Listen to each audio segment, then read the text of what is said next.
What's up, NBA fans? Welcome into NBA Now by Chat Sports. I am Nic Rohloff, where we are live once again for Thunder versus Pacers NBA Finals. But this game means every bit more than the others, with the series tied 2 apiece. Game 5. We're in a best of 3. The winner in the NBA Finals of Game 5, when the series is tied at 2, wins 72.4% of the time.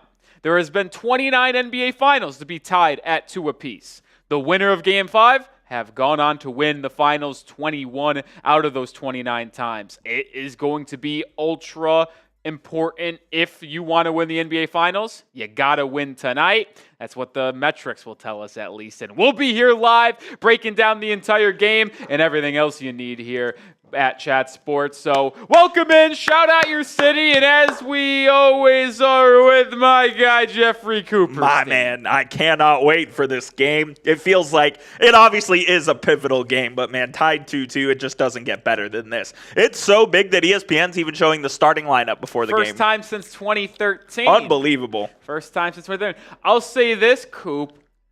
I know down 3-2, it's going to feel like an elimination game because it is an elimination game. These games almost feel like elimination games. Oh, 100%. Like, I know from my own perspective as a fan, and we are not a fan of these two teams. I know some people in the chat are. But when we watch these games, this is an objective viewer having a good time. But as a fan, when I watch my team play in a series that's tied 2-2, it feels like Game 5 basically is Game 7. Absolutely, it feels that way. And if you win, it feels like you're never going to lose again. And if you lose, it feels like you're never going to win again. That's how these are supposed to feel, man. And I do think we have a good one on our hands. I think this series is going 7. I'm just going to get that out of the way right now. It's going to be absolutely incredible. I cannot wait. Shout out to Eric Dexter. What's up, Eric Dexter? How are you doing? Ty Man's in the building. What's up? Paco's from Miami. Grayson in Kentucky. Peter saying Pacers. We know my guy Ty Man is in Ohio. Let me know where the real ones are watching from early in this Monday evening. I got a little tossed up here. I didn't think Monday was going to be... Does it feel like a Monday? It does not feel like a Monday. It does not feel like a Monday at all. Does not.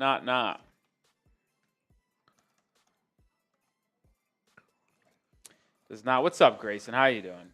Soccer is feeling pretty good about your Pacers. Interesting. Still got 19 minutes to go until we tip off here. As always, we're going to run through some keys, some important players in our mind.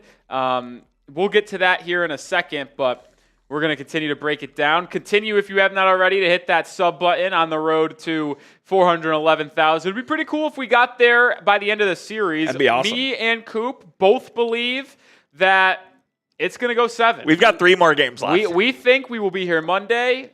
We'll be here Monday and Thursday without a question, but we think we'll be here Sunday as well. Both of us believe that the home team will win over the next 2 games.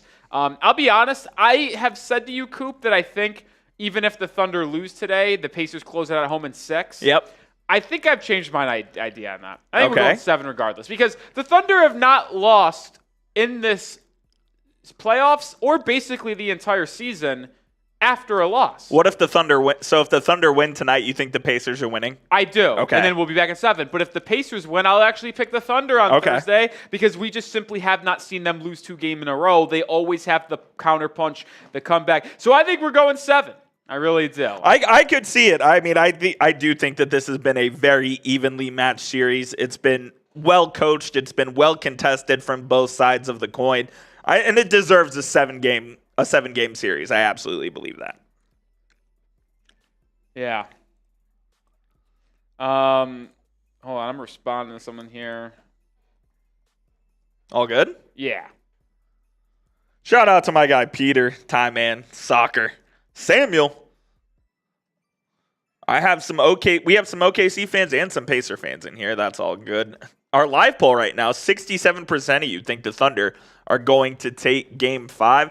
I'd be curious to see what the I haven't really looked at like what the spread is and the money line for these games. It's probably what OKC. This is a 9.5 point spread. 9.5? 9.5 in favor of OKC. I think that's huge. That's a big line. I'm a little shocked by that line. I'll be honest. I thought it was a little big. It was 9.5, I think, in game 1, where obviously the Pacers won. It was then 11.5 in game 2, where the Thunder covered. And then obviously the Pacers covered in game 3 as a 5.5-point underdog. I am actually unclear of what the Thunder were favored by in game 4, but I know they covered because they ended up winning that game by 9, and I knew they were not favored by double digits. So yeah, it's a 2-2 series. It's also a 2-2 cover. The Thunder have not won without covering. Interesting. And the Pacers have been underdogs in every game, so they just went outright every game. I really hope it's not a double-digit win for the Thunder tonight. I don't think it will be. I don't think I will. I think we're like these games are just close, man. These are close games. They're much more evenly matched than I think most people anticipated. You can give a lot of credit for that to Rick Carlisle, no doubt, because I think he has outcoached Dagenhalt like by a wide margin. I would say so. And it's just that OKC has the best player in the series by a wide margin, but they also have the more talented team. And that's why it's tied 2-2. But if you I'll tell you what, Coop, and I firmly believe this, you swap head coaches, we're not having a stream right now. Yeah, it's if over. Rick Carlisle was the coach of the Thunder, we were in a sweep. I absolutely agree with you on that one. No question about it. Hey, if you guys would, please help us. Free and easy way to help out the channel. Like the video. The more likes we get, the more YouTube will push this stream into the algorithm so we can make this the biggest NBA Finals watch party out there. Right now, we're sitting at just 10 likes with 50-plus people watching. We need to get to at least 25 likes. We need a 50% like rate, or so our bosses tell us. So hit that like button, and once we get to 25 likes, we will give our keys to the game. Yes, we will. Once we get to 25 likes, we'll talk about this ball game here. So help us get there. We're 12 away, 56 people watching. Sam Mimi has already liked and subbed. You Ben, because that's your Let's real go. one. You're a real one, brother. You're a real one. Ty Man knows to hit that like button. We're 11 likes away. Come on, help us get there. Help us get there. I'm excited for tonight, man.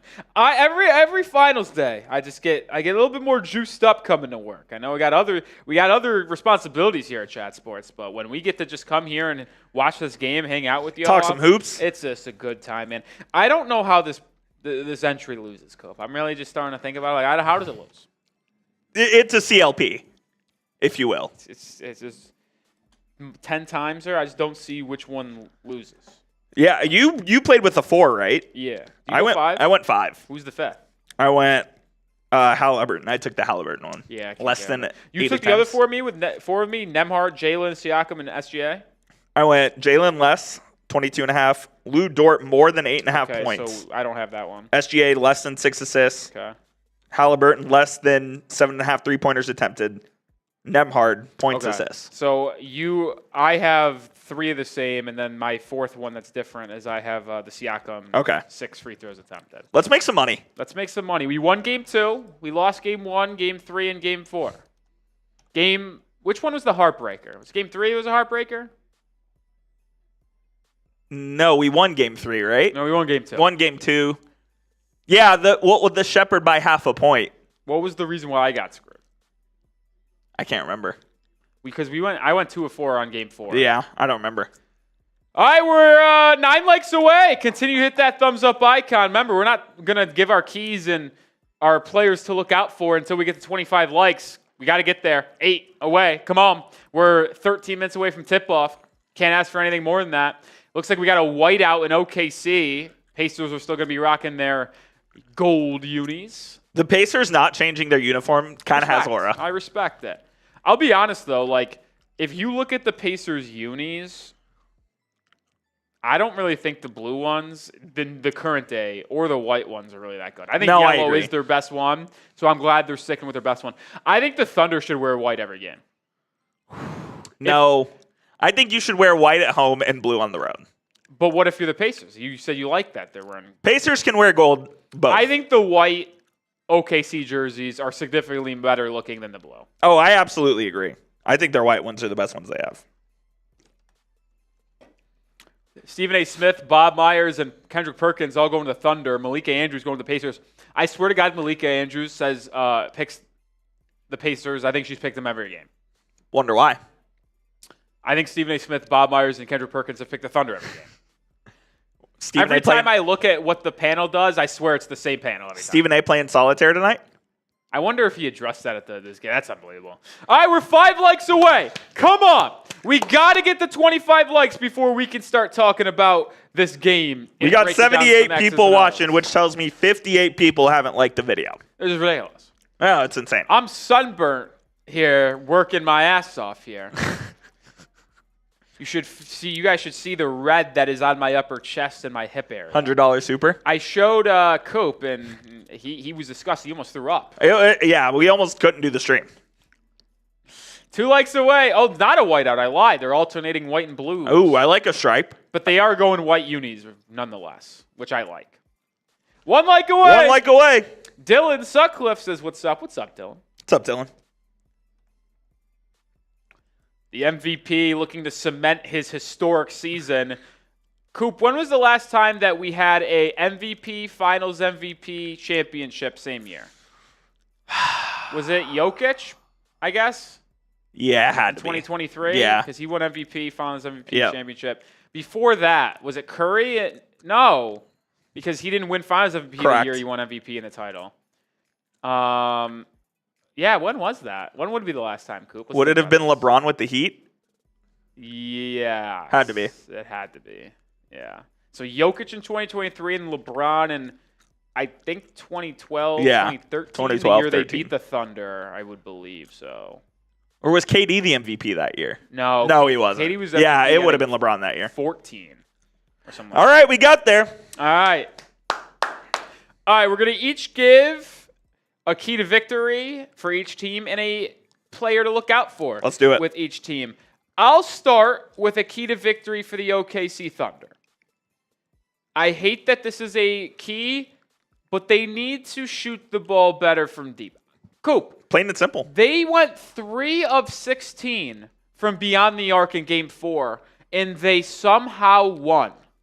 I mean, that is as indicative as I think you could find on how gritty this Thunder team is defensively and how well they played in the final 5 minutes of that game. Absolutely. Where they outscored Indiana, I believe, 17-7 in some capacity. Well, didn't the Pacers end up going scoreless? In the 1 point in the final 3.5. That's just not going to get it done. But an NBA team in the year of 2025 going 3 of 16 from 3 and winning is ridiculous. That is not sustainable. So if the Thunder can start making some threes, maybe, I'm not going to allude to this just now, but Cason Wallace is 0 for 8 from 3 in this series. Yep. Can he start to give them anything? That is my key for the Thunder. You go with a key for the Thunder before we move to the Pacers. Key for the Thunder, I think they need, I've been saying this all series, they need more from their second big. Isaiah Hartenstein's going to be in the starting lineup once again. Didn't really have much of an impact on the game in Game 4. They're going to need him to do something not special, but they're going to need him to contribute in a positive way, which I really don't think he's done throughout this series. They're going to need him to do that in order for them to take a 3-2 lead here in this one. All right, and my key to victory for the Indiana Pacers is stop letting Alex Caruso beat you. Yep. I don't know. This is the most ridiculous thing of all time. I want to find the official stats, and I'll pull it up here in a second. Stats in NBA Finals. But he has had 20 points. Hold on, I'm pulling it up here. I think here. Ready for these stats in these 4 games, Cope. Alex Caruso has had 11 points, 20 points, 8 points, and 20 points. He has had 6, 3, 5, 3 rebounds. He has had 5, 3, 2, 0 steals while shooting about 50% plus from the field and about 50% from 3. He's been absolutely unbelievable in this series, and if you could give a role player MVP, it would go to him, no question about it. I mean, I've seen the jokes on Twitter, and they're rightfully so. Alex Caruso's finals performance would have won him MVP in 2015. The year, I mean, over Curry.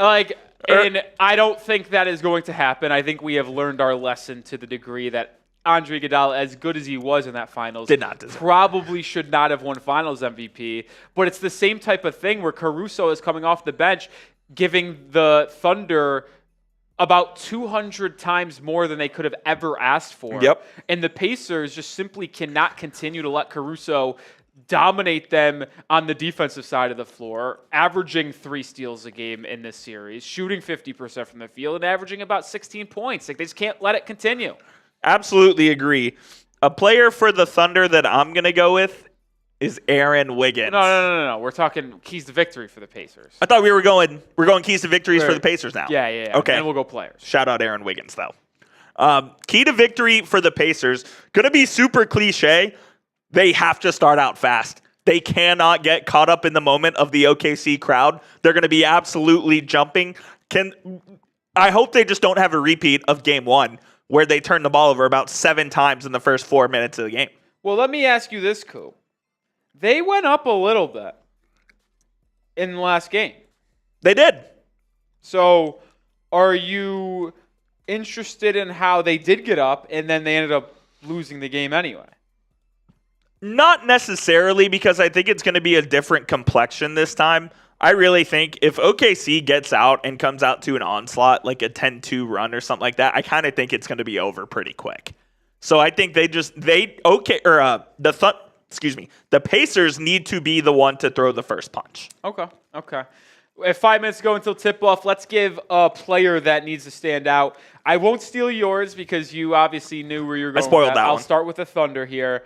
I have said it almost every game. I'm going to continue to say it.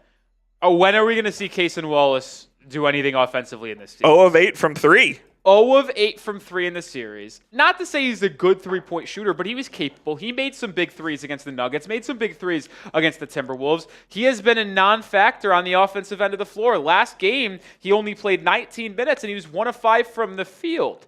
If they're able to get anything offensively from Cason Wallace, I think this is when Cason Wallace finally has his game, there is no way the Thunder lose. Now, will he have a game?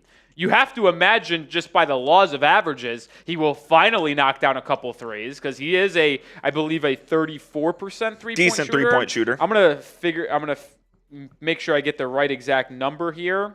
Shout out to JP Power, by the way, coming in with the $5 super chat. He says, looking forward to tonight. Got no TV at home. Watched the last game at a hotel. Thanks for the stream. Wouldn't be able to listen without you. That's why we're here, JP. Appreciate that, JP. You're a legend. Shot 35.6% from 3. Okay. Shot 41.9% as a rookie. Lower volume, but still. Cason Wallace has got to show up. He's been good defensively, but the offense needs to be improved. Yeah, if Cason Wallace makes 1 3, they're probably going to win the game. So speak on why Andrew Wiggins and Aaron Wiggins. Aaron Wiggins, the man who saved basketball, he had a great game 2 for the Oklahoma City Thunder and was one of the main reasons they were able to pull away late in that game. He was awful in games 3 and 4. I think if he can have a bounce-back night, role players always play better at home. Can Aaron Wiggins propel this team to a 3-2 lead? If he can knock down a couple threes tonight, make a couple plays on defense, I think OKC has a good chance. Okay, and let's move over to the Pacers now. Player that just absolutely needs to be better. I'm going to go Bennedict Mathurin. Okay. Mathurin was a non-factor in really game 1, but they still won. Game 2 was okay. And then game 3 unbelievable was his nuclear performance where he came off the bench, had 27 points in 22 minutes. Now in game 4, he had 8 points on 1 of 2 shooting, but the part where he just unraveled in the final minute, of that game, he checked in after Aaron Nesmith fouled out. Bennedict Mathurin went 1 of 4 from the free throw line, committed 2 away from the play fouls before the ball was inbounded, which is a foul and ball for opponent. I have never seen a player have as bad as a minute in my entire life. I've never seen it. I'm with you there. Mathurin, can he bounce back? Because we know in game 3, he basically carried them to victory. Game 1, he did nothing in a win. Game 2, he had 14 points in a loss, though. Can he get back to that unbelievable play off the bench for the Pacers? If they get it, that will be a massive boost for them. Give me Andrew Nembhard for the Indiana Pacers. I believe he hasn't had a double-digit game, or he hasn't gone over 11 points in this series. Is that true? I feel like that's hard. He had 10 points in game 4. Maybe I'm wrong. Yeah, you could double check me there, but I do feel like that he He's going to have his biggest game of the series tonight. He's going to knock down a couple of threes. Yeah, Coop, I don't know where you found your stats, but the statisticians in my ear are telling me he scored 14 points, 11 points, 8 points, and 10 points. Don't know where I found that one.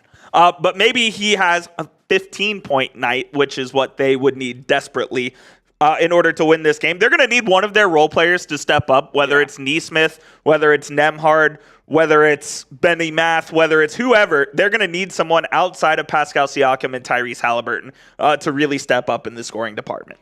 Yeah. All right, under 2 minutes away from this one getting underway. If you're ready for the game like we are, type those me's in the chat.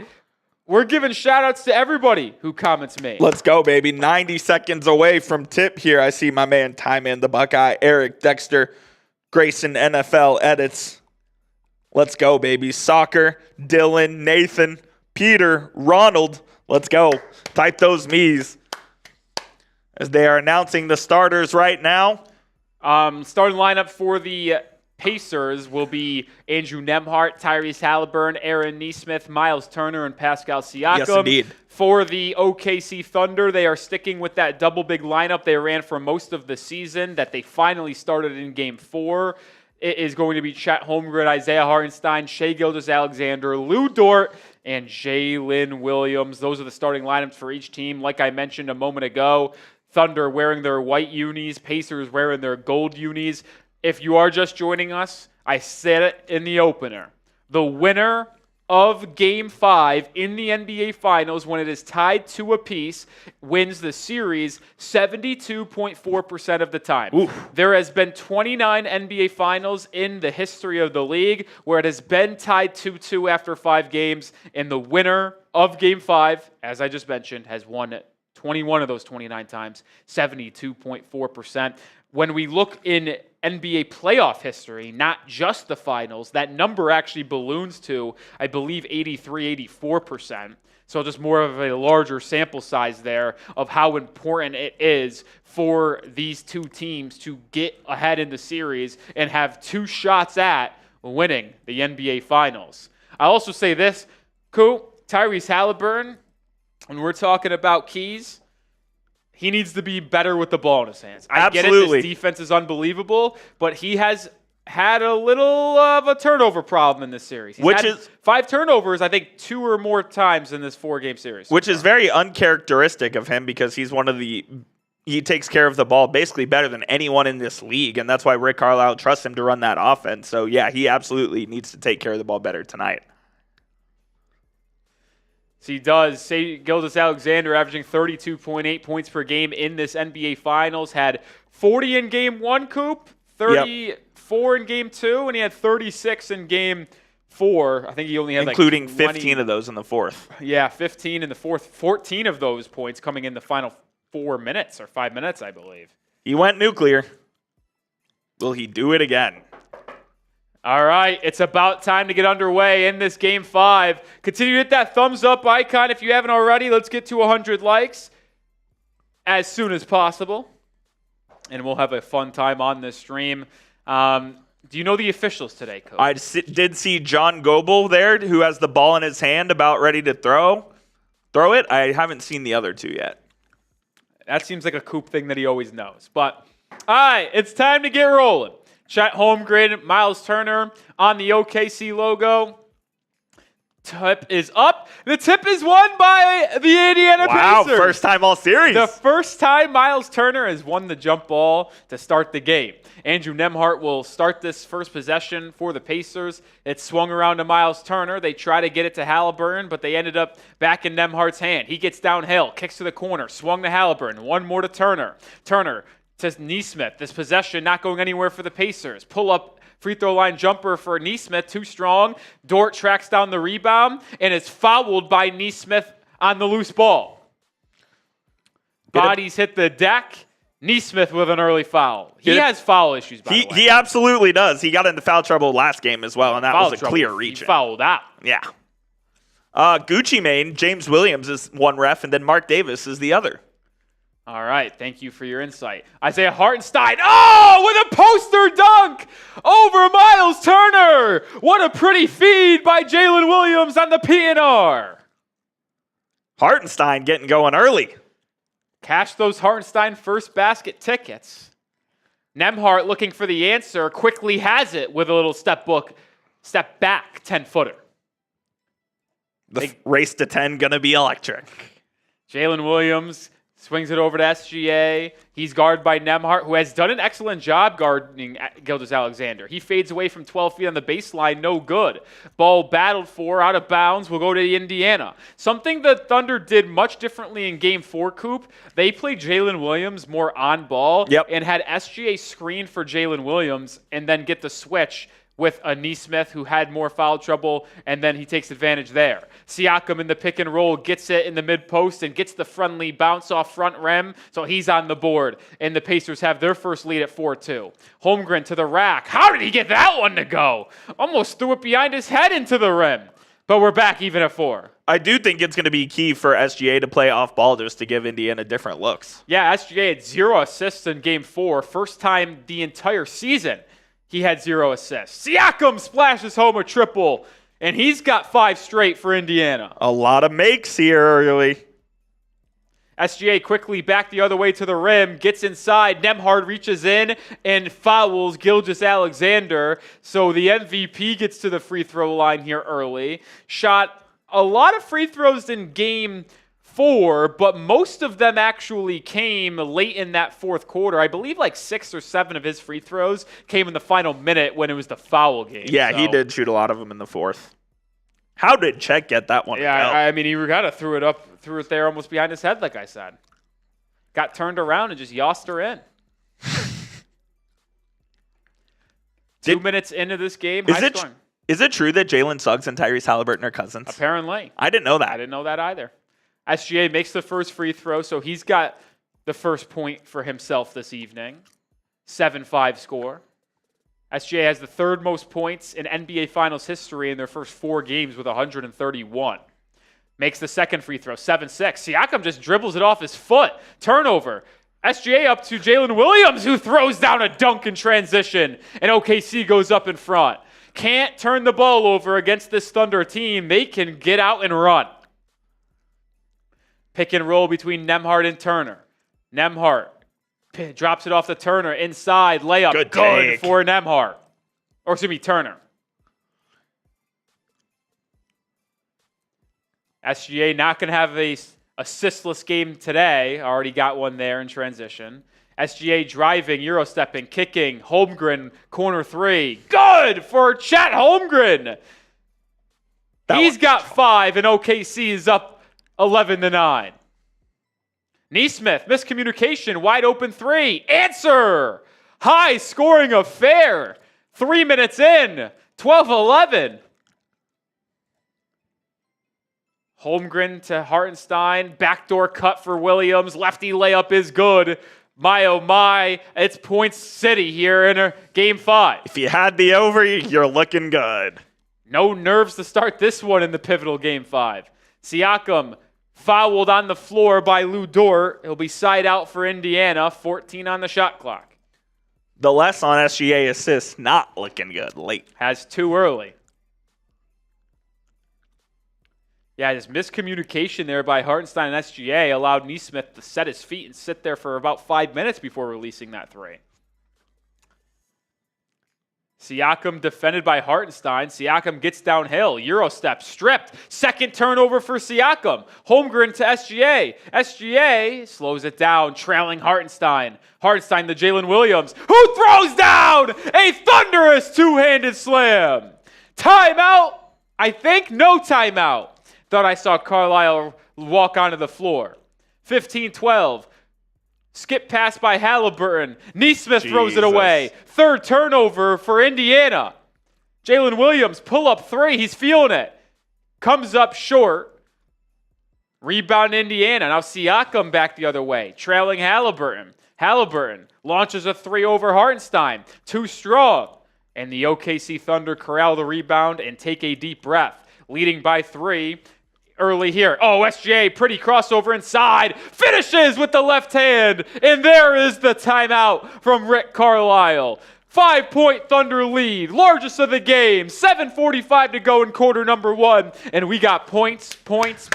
What a fun start this has been. Both teams making some pretty difficult shots. A few turnovers there for Indiana, though, and that's why OKC has the 5-point lead. What did we say the other day, Coop, in terms of the pickup point for SGA? Nembhard's up defending him the entire way. He's basically pressing SGA every possession. So Hartenstein sets a screen, a good screen, at half court. Siakam's in drop, and then SGA doesn't get it doesn't see Siakam in front of him until the 3-point line, where he's already downhill a couple steps, able to put just an easy between the legs crossover move, gets one step to the left hand. If you're going to press and they're going to set a screen at half court, you gotta hedge him. Needs to be basically up there, not giving SGA any room. You get him downhill even just 1 or 2 steps, he'll break you down with a dribble move, get to his pull-up, or get to the rim like he just did. You've got to hedge him, or you have to trap him there, because I like the ball pressure on SGA, and that's a good way to defend him, but you have to be able to counter it as well when they come and set the screen, because once SGA gets around that first defender, it's just daylight, and he can just put together an easy combo move to get right to the rim like we just saw. Yeah, SGA's got an early 4-point game working for him. Jalen Williams has 6. Chet Holmgren has 5. And then Isaiah Hartenstein has the other 2. How about Isaiah Hartenstein being credited here, Coop, for 2 steals and 3 assists? How about it? Isaiah Hartenstein. That was the guy I said. Big-time difference maker to start off this game as we are in our first time out. We'll talk about our Super Chat for the first time today. Any Super Chat gets on screen like our guy JP Power. If you are not a Pacers or Thunder fan and want to get our thoughts on your team heading into the offseason with the NBA draft, free agency, and the trade market, just in that $5 Super Chat, say what team you like and ask a question. We'll give you an answer. $10, we'll do a beers cheers, and $20, you know what? We're taking shots baby. Tequila. Shout out to JP for the lone Super Chat of the day. Appreciate you, JP. Yeah, Jalen Williams was never going under. We'll see. It's early. It's early. It is early, Coop. Shout out Ty Man knocking out the bots. Beast. Beast.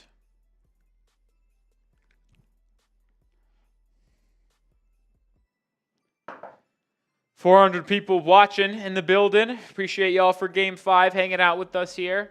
We'll be live for Game 6 on Thursday night, so make sure you subscribe for that. We'll be live for the NBA draft on the 25th and 26th as well, so join us for that. It'll be live for free agency starting June 30th, on Monday evening, 5 p.m. Central, 6 p.m. Eastern Time. Thank God it's on Monday. Yeah, last year when it started at that time on Sunday. Brutal. Dagger. I don't know why it starts that later in the day anyway, to be honest. It used to be midnight on July 1st. Why can't it just be a solid little 11 a.m.? 1 p.m.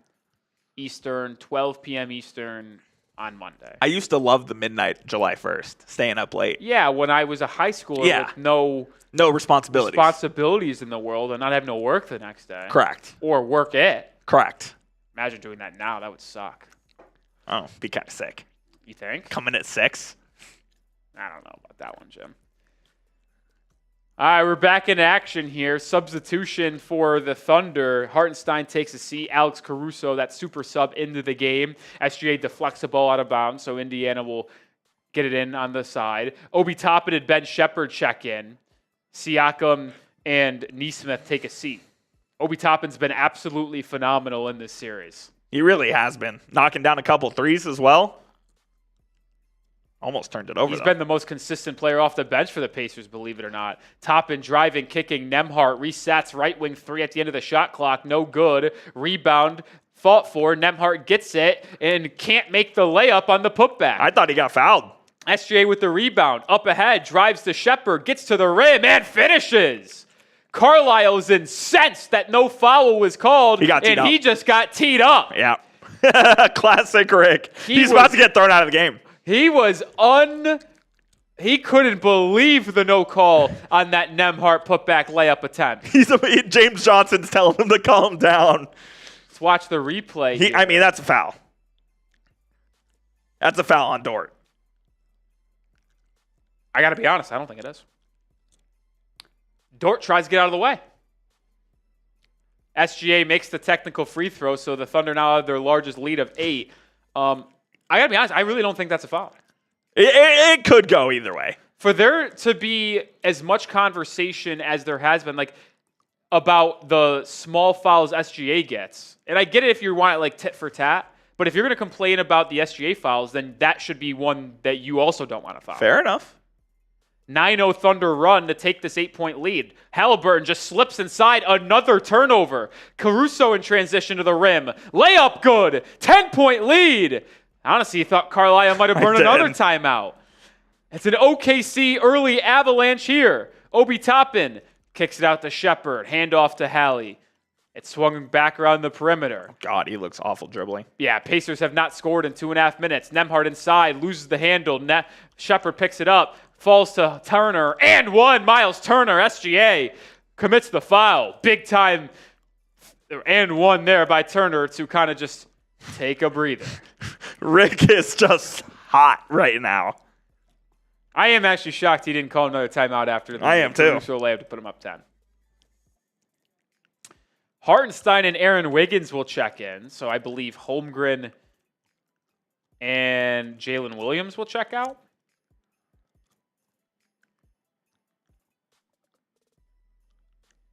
Yeah, definitely a foul there on Gilgeous-Alexander. Good feed there by Ben Shepard, who picked up that loose ball, saving a possession for Indiana.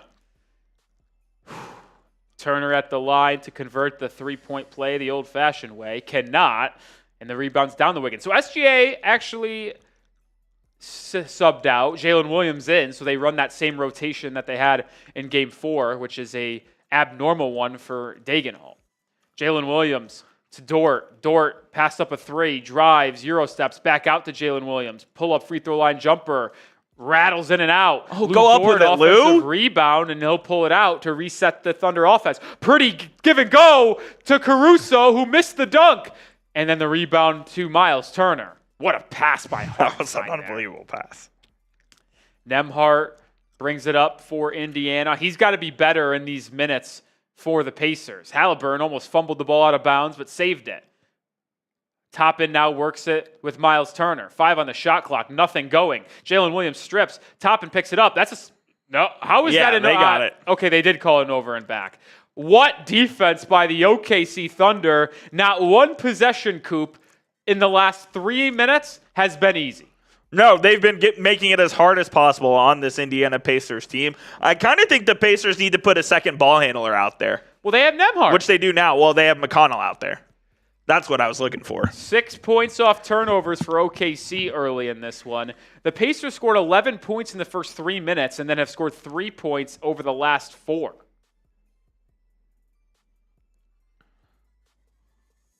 Caruso gets it over to Dort. He lines up a 3. Dort rattles in and out. Rebound Hartenstein. Behind the back pass to Wiggins. Inside, loses the handle. Hartenstein picks up loose ball and then is fouled hard by TJ McConnell. McConnell and Hartenstein dap each other up in sign of respect, and Hartenstein's going to get 2 free throws. That was cool to see. I like seeing that. I like that. I thought Hartenstein got up quick, looking like he was upset with that foul. Thought there could have been something there, but instead he just daps him up and says, hey, it's the NBA Finals. Love to see that, man. Love that. Hartenstein, that's, I think, the most underrated part of Hartenstein game, Coop. He is a good free throw shooter. Yes, he would. He's about 78%, I believe. He does not shoot anything outside of, like, the 10-foot push shots and dunks, but he can shoot from the free throw line, man. And on cue, he goes 1 of 2. Per usual. Per usual. Yeah, 74.4% free throw shooter. Missed shot inside by Indiana. Rebound Hartenstein. Pacers trailing by 9. Largest lead of the game for the Thunder was 10. Can they get more here? That's an offensive foul. Lou Dort's a good call. Yep. Hooked Got the Halliburton's leg with his elbow.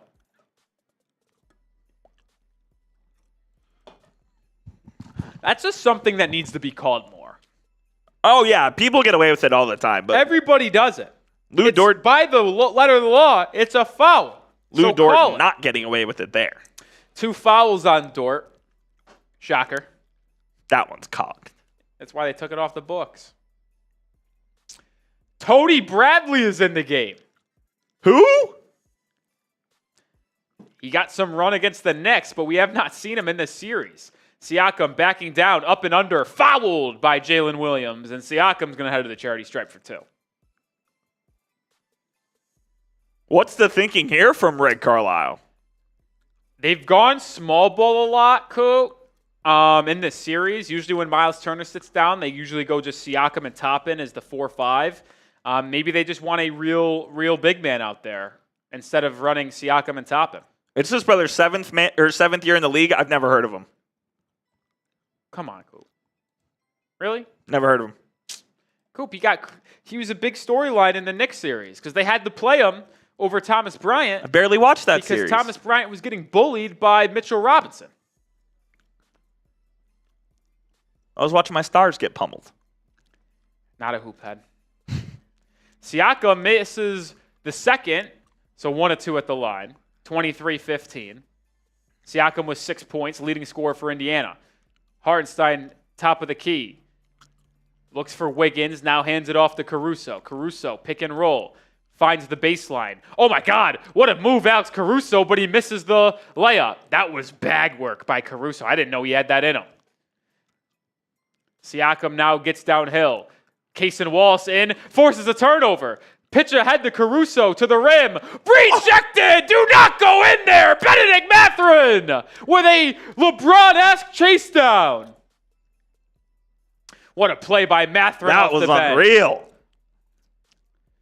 Wallace guarding Siakam. Siakam backing down. Hartenstein shows as a double. Now they find a cutting McConnell. Fade away from 8 feet. Couldn't go. Rebound Mathurin. Fouled by Hartenstein on the putback attempt, and he'll go to the line. Looked like a bit of a zone there from OKC on that possession. It was not a zone because they ultimately doubled, or they just showed 2 people on Siakam posting up, which is why it gave the illusion of a zone. Okay. Because it kind of spread out the defense.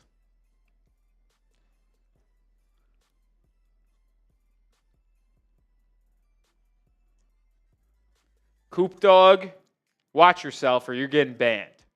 Yep. No spamming. Now, you know what?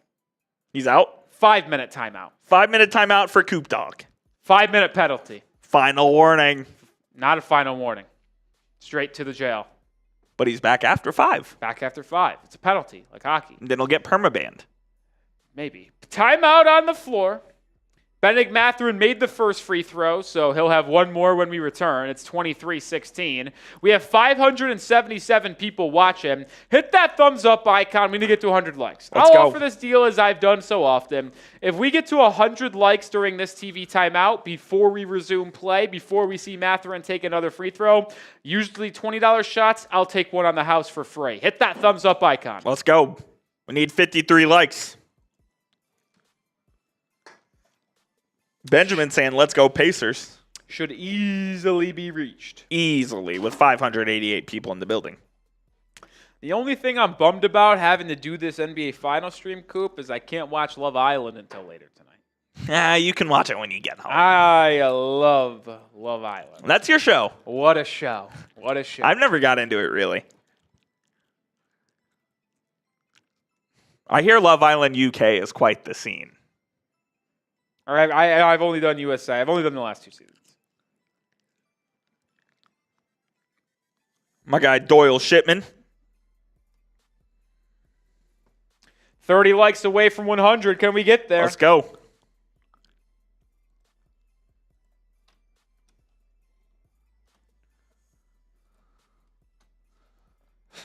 Love Island's on Peacock, right?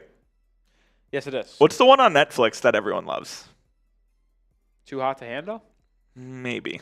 I don't know. I can't remember.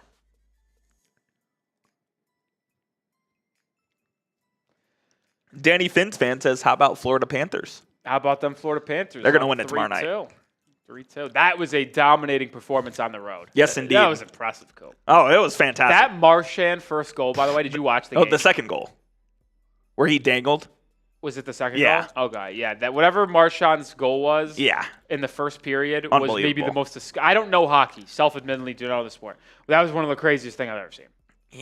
The Panthers are a won dynasty. It on the left side, little in and out move, snip job, top right, Bardowski. Oh, yeah. 20 likes away. We're about probably a minute away from getting back into play. Shot out of the house if we get 20 likes. Can we do it? With 600 people watching, like it really does disgust me. It's a joke. Like some people think we just play up this to get likes. It really doesn't. I can't comprehend 600 people being live and only having 80 likes. It's just customary. You see the thumbs up icon. It takes 2 seconds, and you just comes off as a little ungrateful. I'm with you. Like it's big. My biggest pet peeve. I'm so genuine when I say that. I can tell. We're taking time out of our day to put on this great broadcast for free on YouTube. And you're not liking the video. And then we can't even get to triple-digit likes by the 45-minute mark when we've had 7,300 people tune in. Joke. It's hard to fathom. Wow, this would be this is the second youngest NBA Finals team by average age in NBA history. Only trailing the Blazers with Bill Walton and company. R.I.P. Yeah, rip Bill. We got there. All right, we got to 100 likes, so shot coming up. Still should be way more than 100 likes. Mathurin makes the second. Is Mathurin going to have a bounce back? He's got 2 points early. It's a 6-point Thunder lead. Made both free throws. Shout out to the people for hitting the like button. Thunder have missed their last 7 field goal attempts after Jalen Williams misses that layup. McConnell in transition to the rim. Stripped out of bounds. Aaron Wiggins touched it last. We'll stay with Indiana. Pacers battling back after falling down by 10. What was it, 21-11, Coop? 22-12, I believe. 22-12. Mathurin on the inbound. That's a deep 2. They called it a 3. It didn't matter. It didn't go in. Jalen Williams with the board. He'll bring it up. McConnell picks him up. Williams gets downhill. Kicks it out to Wiggins. Launches a 3 over Mathurin and buries it. What did I say? It was always Aaron Wiggins to make a 3. You did say that. The amount of times I like something on Prize Picks and then don't play it kills me. 9-point Pacers deficit. They have it. Mathurin driving, bump, no foul, good no call there. Rebound Jalen Williams. We just got to stop listening to Smitty. A bucket gives the Thunder their largest lead of the game. Jalen Williams swings it over to Wiggins. Wiggins, I thought he was going to step into a deep one there. Instead, hands it off to Hartenstein. Now Caruso to J-Dub. J-Dub drives on Bradley. Step back, 12-footer. Rattles in and out. Hartenstein tips it back out. Jalen Williams to the corner. Cason Wallace, can he finally get off the schneid with a 3? He does! 0 for 8 in the series. Buries the first one. 1 of 9 now, and the lead is 12, largest of the game. I'm such a sharp. Yep. McConnell drive-by Caruso layup for the answer. What a joke. I mean, I should have played a 6-player lineup at this point. Hartenstein to Caruso. 2 minutes to go in this opening period. Jalen Williams drives on Toppin, gets inside, hangs, can't finish. He got hit in the eye, it looks like. Ball on the deck. Ball still loose. Comes away. It's the Pacers. Toppin, that's got to be an illegal screen, no? What just happened? Yeah, Tony Bradley. How are they not going to call him? Tony Bradley pushed Hartenstein to the ground, and it's an illegal screen, wiping away an Obi Toppin dunk. His arms are out like he didn't do anything. He clearly did. And J-Dub's down and hurt. Yeah, he got bumped. He got poked in the eye or something when going to the rim. I mean, Bradley literally pushed him over.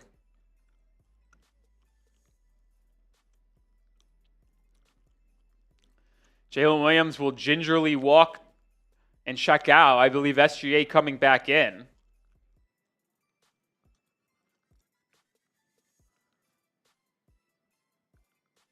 I mean, yeah, it's a foul. Hartenstein had his back towards him. And he didn't even need to do that. It would have been a 2-on-1 where Toppin would have just caught it and lobbed it to Bradley. Cost himself a bucket. Lead remains 10. SGA back in. Driving. Kicks it out to Holmgren, who also just subbed back in. He drives, half spin, fade away at the free throw line, no good, and Miles Turner with the board and rebound. 90 seconds remain in this first 12 minutes. Whoa, that not travel? I guess no call. Maybe the refs missed one there. Mathurin swings it to Siakam. One more to Nembhard, but he almost threw it away. Saved by Nembhard. Siakam now has it. 6 on the shot clock. Top of the key. Kenrich Williams defending. Siakam drive, kick. Mathurin, right wing 3. Good! That was a mistake by SGA to help. No need. Left Mathurin wide open, and he knocked it down. 2 on the shot clock. It was going to be a Siakam tough jumper. 3 threes made now for the Pacers. And OKC also has 3. Holmgren to the rim. Blocked by Turner! What a play by Miles Turner to reject Holmgren. McConnell now to Siakam, corner 3. No. Rebound. Battled for. Taken away by Aaron Wiggins. 45 seconds remaining in quarter 1. 7-point lead. Wiggins driving. Deterred and resets out to SGA. Thunder likely going to try to go 2 for 1 here. 35 on the clock, 10 on the shot clock. SGA guarded by Mathurin. Isolating, sizing him up at the top of the key. Fakes to the 3, drives, bumped, fouled. Free throws coming. I think it's on the floor. For Gilgeous-Alexander. Really? They called it on the floor, but I do believe OKC's in the bonus. Ref waved it off. Yeah, good right call, I think. Based off what I've seen the rest of the playoffs. So it'll be side out for the Thunder. I didn't say they were the bonus. Oh, that was a foul on Miles Turner. Yeah, he didn't even block him. Yeah. Just got all arm of Chet Holmgren. SGA gets downhill, kicks. Wallace just made a 3. Can he make another? He can! Kaysen Wallace goes 0 of 8 in the first 4 games of the series from 3. 2 of 2 to start this one. 6 points off the bench for the second-year guard out of Kentucky. My player that needed to step up for OKC. Under 10 in the quarter. McConnell drives on Wallace. Bumps, fades away. Air ball. Mathurin rebound. Rejected by Holmgren. Ball loose. Aaron Wiggins picks it up. That will end the first quarter. After the first 12, the 68-win OKC Thunder lead 32-22. Double-digit lead after 12. Does this surprise you? I don't think it does. I don't think it surprises me either. I expected OKC to come out very strong in this game.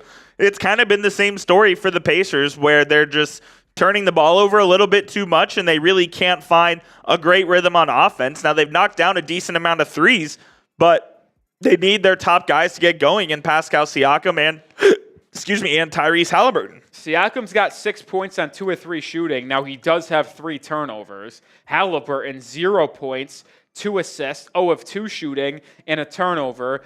Tyrese Halliburton's actually the worst plus-minus on the floor for the Pacers at a -10. Oof. Nobody else is that -10 number. Tough start to the game for Halliburton. I mean, this is as good as a dream start as you could ask for. What has been such an important indicator of who wins this individual matchups, Coop, is the bench. Absolutely. The bench of Indiana outscored OKC in games 1 and 3.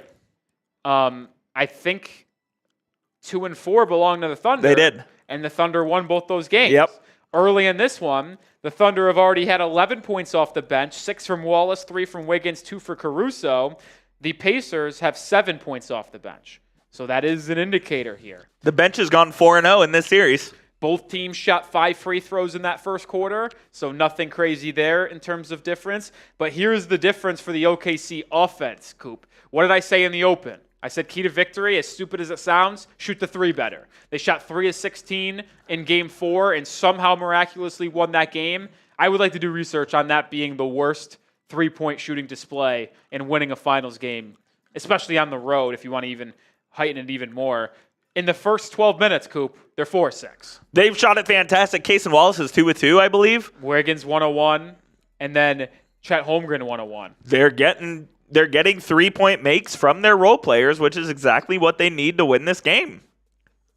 Yeah, I mean, if you're a Thunder fan, you feel great. You just can't be any more excited about that start. But as we know, the Pacers have made a living off miraculous comebacks this entire postseason run, a la Game 1, where the Thunder led by 15 with 8 minutes to go and ultimately lost that game. I wouldn't call this one a miraculous comeback at this point. But we know that the Thunder have to keep their foot on the gas here, and I wouldn't feel comfortable if I was a Thunder fan unless it was a 20-point game with 6 minutes to go. You don't want it within striking distance if you're the Oklahoma City Thunder. You want this thing wrapped up with about 6 minutes left. Absolutely, absolutely. Oh. I bought tickets to go to. We were on stream when you bought tickets though? Yeah, I ended up getting on Friday. On Thursday, July 10th, one day before I leave. Such an odd situation. I went to look at tickets online. I looked at the 7:30 showing. Obviously, we'll be working, so it'll be after like 6 at the latest. 7:30 showing, fully sold out. Nothing. 7 o'clock showing, completely empty. Huh. And is that just too early for people to get off work? Yeah, I don't know. I just found it weird that a 30-minute difference. One theater is fully open. I chose literally any seat I wanted to, and then 7:30 couldn't get a seat. Wow. Glad you got a seat though. Yeah, me too. Got to see it before I go on my trip to Boston. Second quarter underway. Kaysen Wallace drives inside, absolutely stonewalled by McConnell.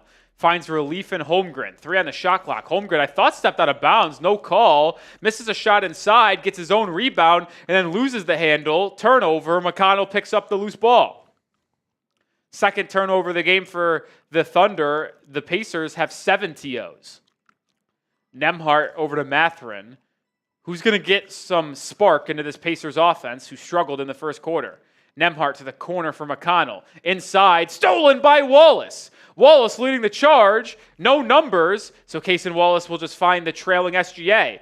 Back out to Holmgren. I think his foot's on the line. It's a deep 2. Doesn't matter. Didn't go in. Rebound Turner. Miles Turner's been much more active on the glass in this one. He has been, which is something that he's not known for, ironically enough. Siakam driving to the rim. Another turnover. 4th of the game for Siakam. SGA with the steal. Up ahead to Wiggins for 3. Good! Aaron Wiggins with the 3. His second. 6 points off the bench for Wiggins. 13-point OKC lead. Largest of the game. I knew it. I mean, couldn't be more right about Wallace and Wiggins. 9 turnovers in the first 13 and a half minutes of the game for the Pacers. Just 1 point off Very turnovers. reminiscent of Game 1, Coop. Yes, it does feel a lot like Game 1. But this time, the Thunder are doing a way better job of taking advantage of the turnovers.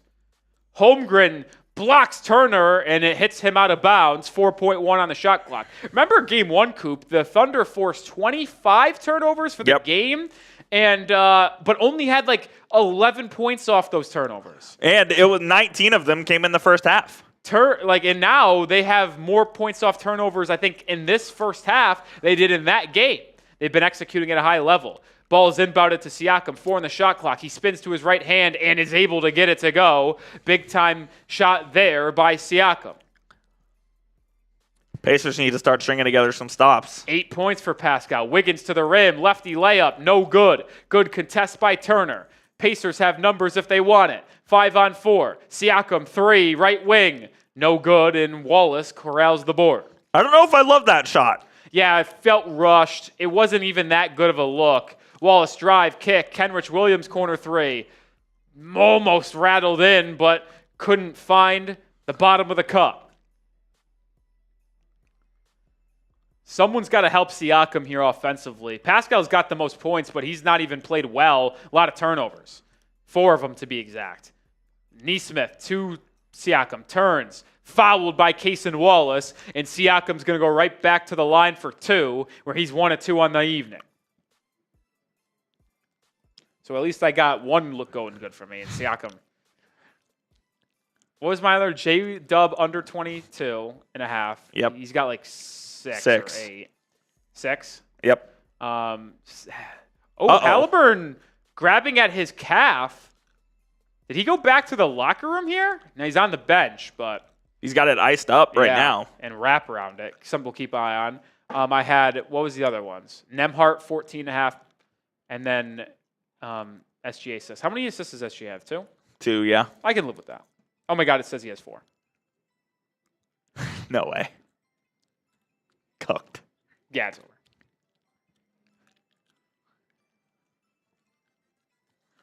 That's why you play the game. No, it's not why we play the game. All right, Siakam makes both, so OKC lead down to 9. 9 minutes to go in this opening half. Aaron Wiggins, pick and pop with Holmgren. Holmgren almost turns it over. SGA corrals the tough pass, drives left, spins. That's a travel, no call. Swung to Kenrich Williams. One more to Wiggins. Wiggins looking for his third three of the half. He's got it! Aaron Wiggins off the bench like in game 2 and just putting on a display of shooting that we have not seen. The man who saved basketball. 18 points off the bench in game 2, basically scoreless in games 3 and 4. Back at home, feeling good. McConnell looking for the answer from 3. He has it. Man, he does not shoot a lot of threes. I was going to say it's a rare make. But he has been efficient when shooting them. It's been incredible to watch. SGA, pick and roll, gets to the rim inside. Goaltend. Oh, a foul's called. I thought it was a goaltend. Is this going to be a challenge? I'd like to see a replay of this.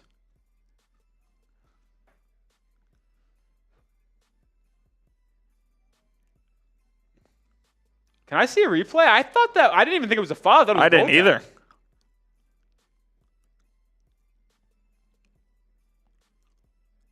All right, no challenge, no replay. SGA makes the free throw to put the Thunder back up by 10.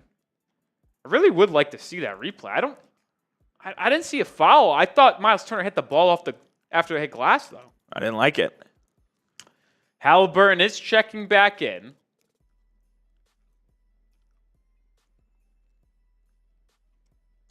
He has 0 points in 10 minutes in this game so far. SGA makes both free throws. 11-point lead for the Thunder. Largest of the game has been 13. Gilgeous-Alexander, 9 points, 2 of 3 shooting, 5 of 5 at the line, and 4 assists. Nembhard gets downhill, pick and pop with Nesmith, right wing 3. Can't get it to go. Rebound Toppin, back to Nesmith. Reloads a corner triple and buries it. Won't miss 2 in a row. Timeout, OKC Thunder. Dagenhalt saw enough there. So in this timeout, we got 8 minutes to go in the first half. Thunder lead 40-32. What are you thinking right now if you're a fan of the Indiana Pacers? We've turned the ball over a lot. OKC can't miss a 3, and we're only down 8. Exactly. I think that's what you got to think, right? I think you feel pretty positive despite the fact that your team has not played relatively well. On the flip side, the Pacers have shot well from 3. They're shooting 42%, 5 of 12 from beyond the arc. But the Thunder are shooting 6 of 10. The ironic thing, though, is that the Thunder aren't even shooting. You think if the Thunder of all teams, Coop, are shooting 6 of 10 from 3, that they must be shooting probably 60% from the field as well because they're such a good team in the restricted area and the mid-range. They're actually shooting outside of threes, Coop. They are 8 of 21 from the field. Are we back, Coop, or no? Yes. We are back. Okay. We had a little, I think, Wi-Fi snafu for about 30 seconds there. We lost 130 people watching. That's not great. Hopefully not too many outside of that. We're back. Sorry for the little... We took a commercial break with them. No, we did not. Never take commercial breaks. The internet gods are rooting against us. Oh, we're back up to 790, so maybe it helped us. Huge. I don't know how I can spin that in terms of it helping us, but I'm going to do it. I'm going to do it. Coop, can I ask you something? Sorry, what's it called? Are you surprised that the KD trade hasn't happened by now? No, I'm not surprised. I think it'll happen this week at some point. Yeah, but they've been very motivated to get something done. I think that they are not in love with the offers they have received, Yeah. and they're just trying to pick the best one, but I think it'll happen this week. For you, hopefully Wednesday. Yeah, any day but Wednesday, it's a dagger for me. Friday? I mean, I'm off. Maybe. Unless this series finishes at 2. I would prefer not to have to come in on my off day, but if I have to, I will. Hopefully not Saturday morning. I've got a tea time. Yeah, I'm to Austin Saturday morning. In Mansfield. So. What course? Mansfield National. Okay. So that would be pretty bad if it happened then. It's kind of a hike, man. It's 35 minutes. Yeah. It's not bad at all. That's usually what I have to drive in Rochester when I used to go golfing. Any course that's within like 15, 20 minutes of here just gets booked. So I was shocked how many tee times I had open on Saturday morning. Need it. All right, back in action here in quarter number 2. Aaron Wiggins over to Hartenstein. SGA taking a breather. Jalen Williams running the pick and roll. Swings it to Hartenstein. Hartenstein now hands it off to Wiggins, who's got 9 points. Wiggins to Dort. Dort, left wing 3. It's heavily contested. Comes up short. Good defense there by Indiana. Rebound to Nesmith. Here comes Halliburton. Still scoreless in this ball game. We'll try to change that. Step back 3. Comes up way short there. Ball tipped. Caruso's got it. Caruso up ahead to Hartenstein. Hartenstein will reset. Halliburton defending. You should give it up and then get it back. Instead, Jalen Williams with a fantastic cut and dunk inside. Back to 10 points. Halliburton. Oh, my goodness. To Shepard. Shepard throws it away. Jalen Williams to the rack. How did he get that layup to go? And one. And a one! I thought that was a late whistle. I mean, just disastrous play from the Indiana Pacers. They are turning it over too much once again. I mean, this... Yeah. Did he get him on the arm? Yeah. Continuation. It's frustrating. Okay, should be back. Looks like we're back here. Once again, we got bugged out again. I just don't understand what's wrong with our Ethernet today. We're back. Lost 200 viewers again. Just daggers, man. We are back. Just daggers. Hopefully we don't have any other issues going forward. We lost more than 200 viewers this time. My, oh my.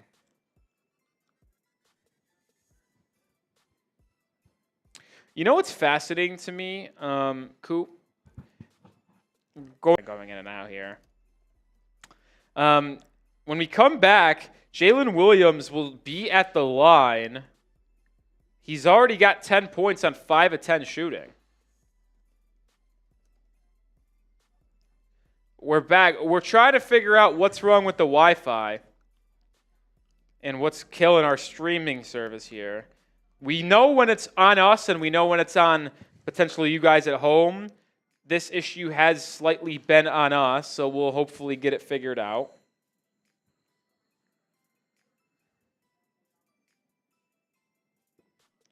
One could only hope. Right now, it's a 12-point Thunder lead, 44-32. Jalen Williams will go to the line when we get back into action.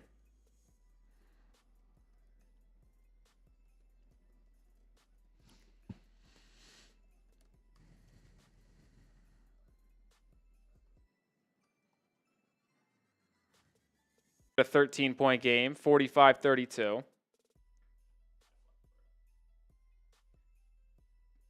It looks like we're back. We're trying to figure out our issues. We apologize in advance. Halliburton driving on Caruso. Step back. Nothing there. 6 on the shot clock. Obi Toppin's got to make something happen. Can't find any room. Now it's Halliburton to the rim. Elbow jumper. Air ball. Shot clock violation. No call. Should have been a shot clock violation.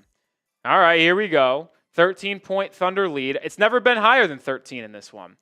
Halliburton's 0 for 4 from the field in 12 minutes of play. Hartenstein turns it over. Rare mistake from Hartenstein in this one. Toppin picked up in transition. Good defense there by OKC. Halfway through this second quarter, Thunder lead by 13. Halliburton just getting harassed near the half-court line, doubled by Wiggins and Hartenstein. Nowhere to go with it. 5 on the shot clock. Gets to the Nesmith. Nesmith left a fire. Oh, and a bailout whistle. It will be a foul on the floor. This Thunder defense has absolutely dominated this game to this point. Pacers offense got off to a hot start, but ever since the opening 3 minutes, I mean, the Pacers have scored 20 points in the last 15 minutes. Pretty wild, man. Pretty wild.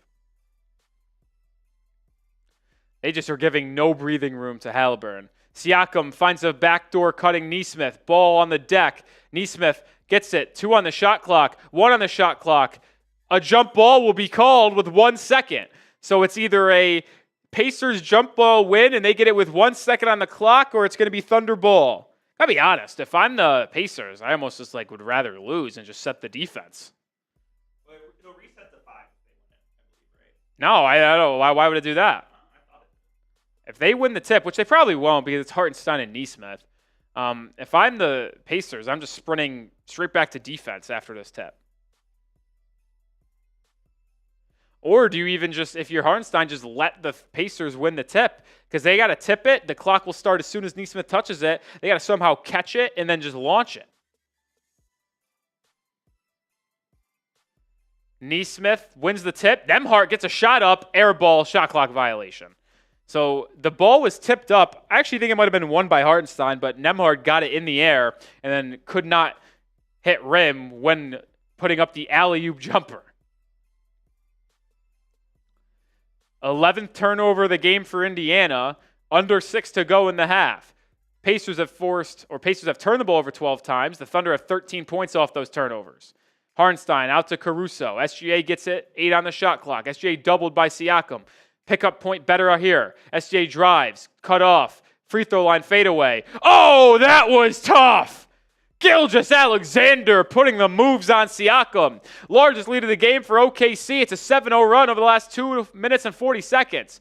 I mean, Miles Turner just barrels to the rim, fouled by Hartenstein. I don't know if that was a foul. I'd have to see the replay.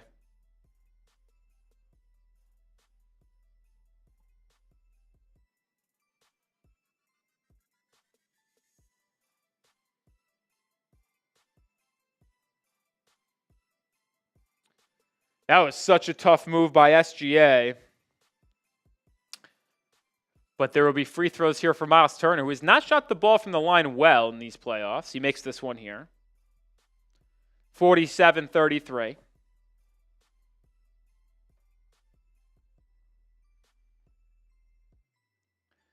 $11 points in 12 minutes of first half action for the MVP.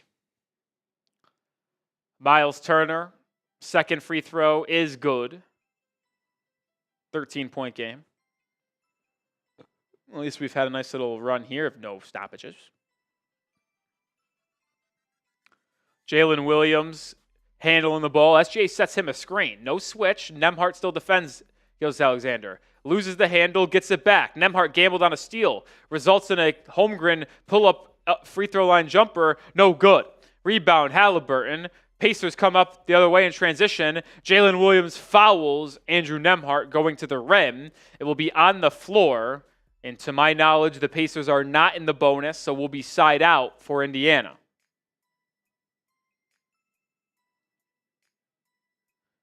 Why are they flashing back a highlight to Game 4?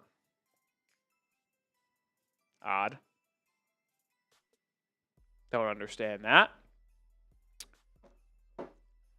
Halliburton inbound here for the Pacers. Gets it to Turner. Now Siakam at the top of the key. Siakam isolated on Jalen Williams. Doubled. They drop it off to Nembhard. Nembhard pump fakes. Layup. Good. Andrew Nembhard with a bucket inside. 4 straight points for the Pacers after falling down by 15. Jalen Williams pick and roll. Swings to Wallace. Wallace thought about a 3. Instead hands it off to Dort, who swings it back to Jalen Williams. Williams at the elbow, driving on Turner, slithers his way to the rim, can't get it to go, but a foul is called on Turner, and it will be free throws coming for Jalen Williams.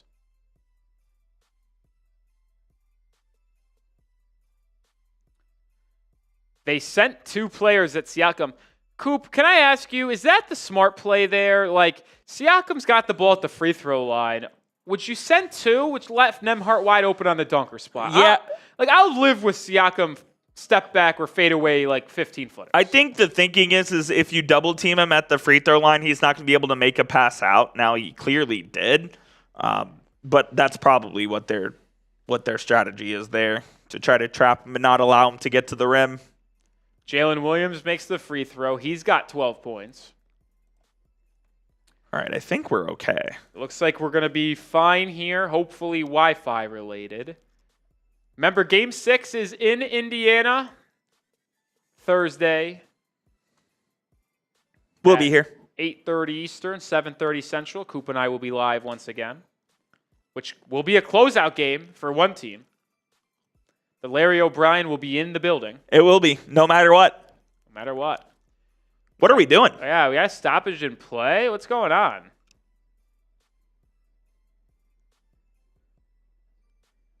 Siakam bleeding, I suppose. 30-second infectious disease timeout. Is that what it's called? Yeah. That's good stuff.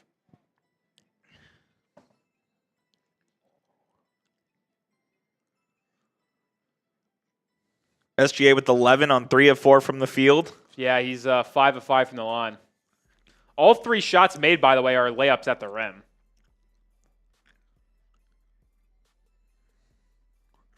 Jalen Williams took some hard falls in Game 4, man. He's okay, and he's showing why. He has 13 first-half points. That is actually what the lead is for the Thunder, 49-36. Siakam doubled, swings at the top end. They're running that more small ball look with Siakam at the 5, Toppin at the 4. He launches a 3. No, rebound, Holmgren. Oh, my God. And then he just gets absolutely hammered by Siakam. No. Coop's saying to review it for a flagrant. Like I have said, for every flagrant foul called in this series so far, well, actually, that's not true because I thought the Nesmith one in Game 3 should have been a flagrant. This is just standard basketball play, Coop. You said the Obi one was a flagrant, where he dropped his shoulder into him. I did not. I said it was not a flagrant live, but I said that was more of a flagrant than the Lou Dort. Wrong. Pull up the tape. I said it live. It was not a flagrant. Holmgren 3, no good there. I think the Pacers will live with a open Holmgren 3 every day of the week. So the lead remains at 13. Halliburton to top it inside. His layup blocked by SGA. Goodness. Rebounded by Nesmith. Blocked by Holmgren inside. Nembhard picks up the loose ball. Out to a deep 2. Nesmith, no good. What a defensive possession by the Thunder. Lou Dort going coast to coast. Swings out to Williams. Jalen for a 3. It's good! 16-point lead. 16 points for J-Dub in the first half. Nembhard, Euro step, drop off, top in, dunk. Good feed there by Nembhard. Pacers are shooting 37% from the field. Jalen Williams gets downhill and bricks the layup. Affected by Halliburton. Didn't even get above the rim there. 5-on-4 for Indiana. Toppin, pump fakes a 3. Drop off to Siakam. His layup. Blocked by Holmgren. He gets the rebound as well. He pushes. Euro step on Nesmith. Bumped. No call. Gets his own rebound. Put back. Good for Holmgren. One-man band on both ends of the floor. Toppin now goes right at Holmgren. Can't get the layup to go. Siakam can't get the putback. Ball batted around, out of bounds, will go to the Thunder. 2.5 to go in the opening half. Thunder have just dominated this game. They lead by 16. Do the Pacers have one more in them? I think if you're Indiana, you got to try to get this back to 10 before the end of the half. Absolutely. Like, they're not out of it if it's a 20-point game at halftime, but the way the Thunder are playing and the confidence they are exuding right now, I mean, you can't pick them to blow a 20-point half lead. SGA spinning, driving, foul, I think, called before anything. So it will be 2 more free throws coming for Gilgeous-Alexander as he is in the free throw, whereas the Thunder are in the bonus.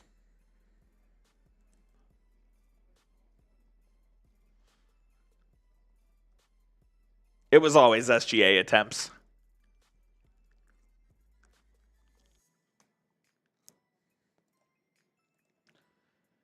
SGA made the first free throw, so 17-point lead for the Thunder now.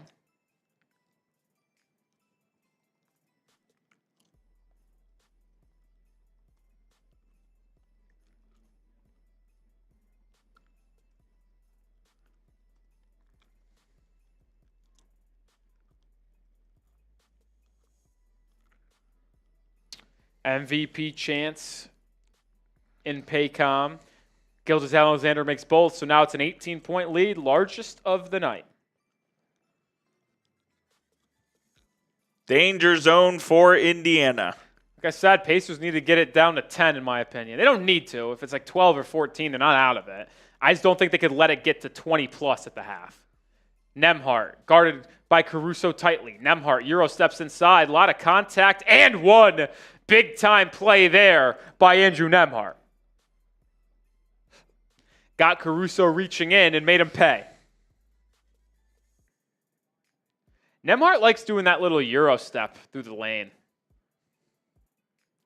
You know, for being a smaller guard, he's got some really good play strength to him. He does. He's got functional strength, as they like to say. Nembhard converts the three-point play, 15-point game. Important 2 minutes for each side here. Ooh, Nembhard, good pick for me. Jalen Williams, not so much.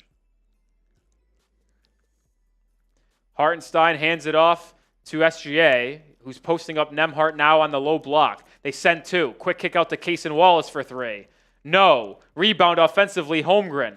Holmgren looking to put it back up, but loses it on the baseline to Siakam.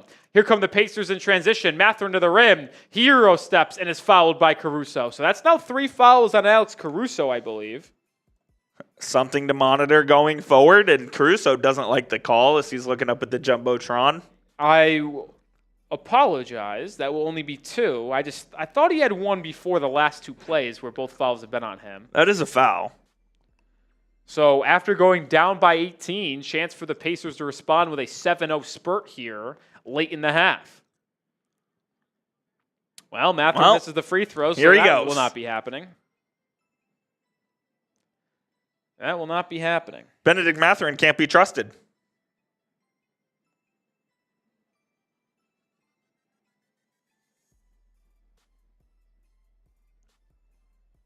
What is Mathurin doing here?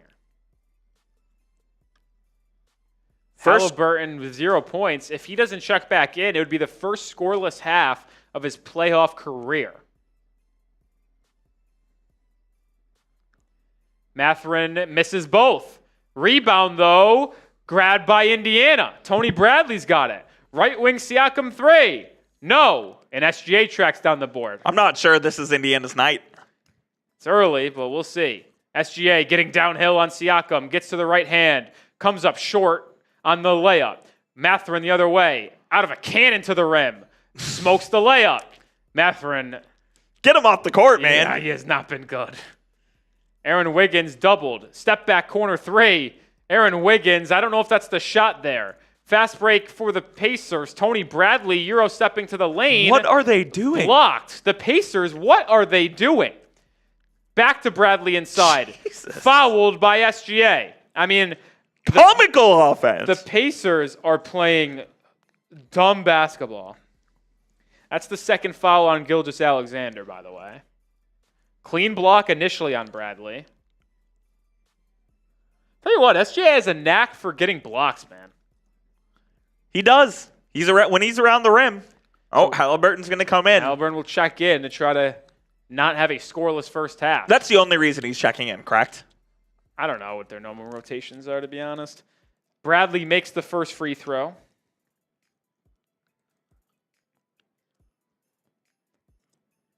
Kenrich Williams checking in for the Thunder.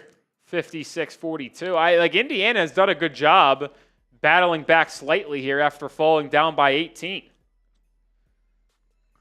It was 56-38. It was danger time. Holmgren subs out for the final minute. Bradley makes both free throws. So Mathurin can't make a free throw. Bradley does. 13-point game. I tell you what, got to like where you're at if you're Indiana. Playing a pretty bad half with Halliburton scoreless. Could have been way worse. Could have been a 20-point deficit. Closing a half strong is big. Nembhard guarding SGA closely. Gilgeous-Alexander, Euro step, swinging out to Wallace. Top of the key 3. Wallace with a big triple. He's now got 3 threes tonight after coming into this game 0 of 8. Now in the series, 3 of 12. Still not good, but Halliburton, 30 seconds to go. Can't get by Wallace. Backdoor cut Siakam. I thought that was a travel. Drop off to Mathurin. Can't finish. Ball batted around, loose. Nembhard's got it. They should have 14 on the shot clock. 7 to go. They haven't reset it. They have reset up top. 5, Halliburton, 3. No. Rebound, Mathurin. Layup, put back, good. 8.9 seconds to go in the half. 14-point Thunder lead. 5 seconds. SGA's walking the ball up the court. Drives left, 2. He puts up a 35-footer. No good. That was just a little too lackadaisical there by OKC with 9 seconds to go in the half. That will conclude our first 24 minutes in this pivotal Game 5. Thunder leading 59-45. How about this stat? Top 2 players, SGA and Jalen Williams, 29 combined first half points. Siakam and Halliburton, 10 first half points combined. I'm going to go check out the internet real quick, make sure we're all good. Okay, Coop is just going to head out here and check the internet, so I'll be riding solo just for a brief second. Thoughts on that first half, folks? 800 people watching. While Coop is gone, if we can get to 200 likes, when he comes back, I'll make him take a shot. We're 43 likes away from 200. Can we get there during halftime to make Coop take a shot?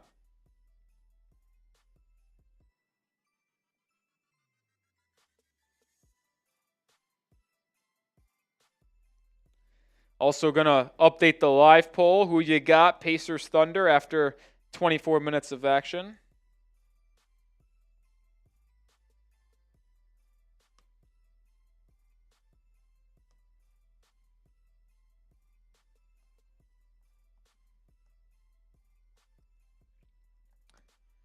$41 likes away. Can we get there? Make Coop drink. Tyrese Halliburton in that first half, 0 of 5 from the field, 0 points. Rough first 24 minutes for Tyrese Halliburton. He's the worst plus-minus on the team at minus 16. Not great there, Jim.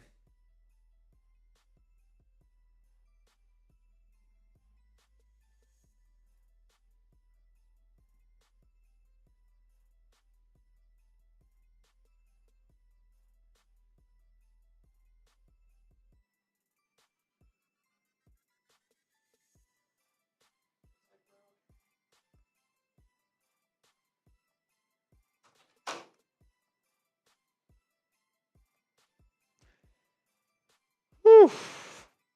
God, gotta love the NBA content this time of year, Coop. Love seeing those green arrows on the videos. Well, we didn't get to 200 likes while Coop was gone. Brutal.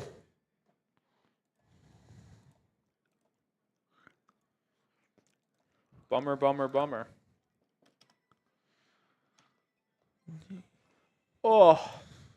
SGA with 13 first half points, probably on only 6 shots. He's 7 of 7 at the line.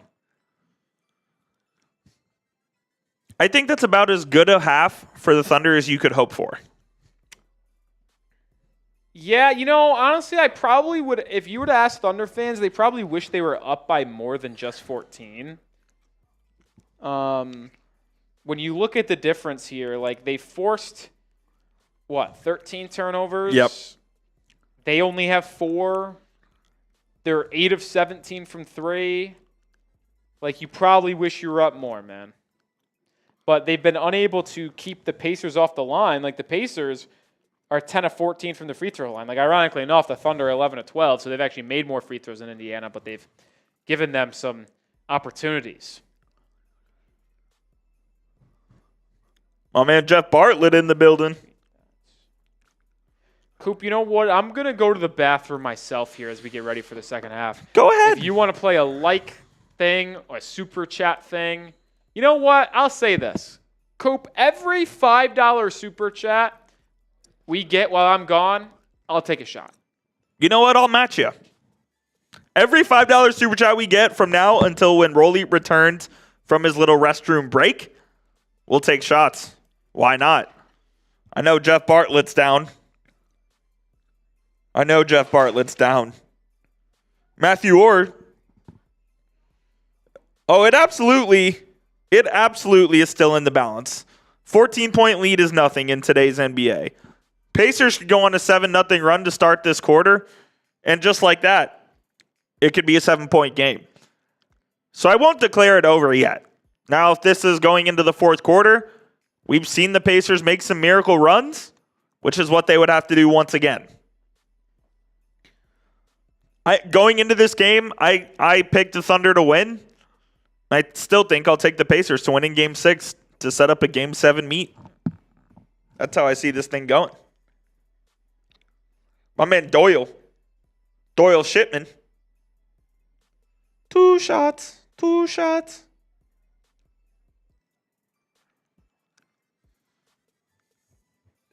As SGA and Jalen Williams combined for 29 points, whereas Siakam and Halliburton have 10. Halliburton scoreless. 0 of 5 from the field, 0 of 4, from three-point land. They're going to need more from their star player in order to win this game in the second half. 2 assists as well. 13 turnovers once again for Indiana in the first half. I mean, this is almost a carbon copy of Game 1. Halliburton was feeling his calf a little bit there in the first half. He went back to the locker room to get some treatment. Also had the heating pad, but he usually has that one.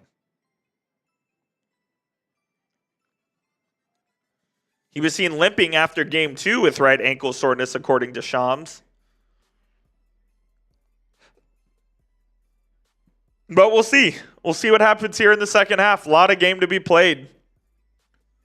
Thunder legend Kendrick Perkins in the building. Got 689 people watching. Help us get to 200 likes before the second half starts. That would be greatly appreciated. It's a free and easy way to help out the channel. Tells YouTube to send this live stream to the most people possible. Hit that like button right now. Eric Dexter, I've been on this channel forever. This is our main chat sports channel, so since day one. This one's a collaborative effort. But I have been covering our NBA Finals coverage for the last 4 years. 3 of the last 4 have been on main. Last year, I was doing it on our Mavericks channel. Appreciate you, Eric. Appreciate you. Yeah, Halliburton, they're saying dealing with right calf tightness. So that is certainly something to monitor, as you never want to hear the word calf tightness because that usually means the A word. Matthew Orr, what sports teams am I a fan of? I am a fan of Dallas sports teams, as I was born and raised in Dallas.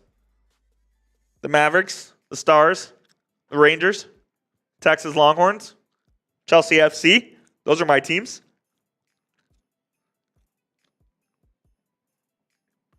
Stephanie says I got Pacers.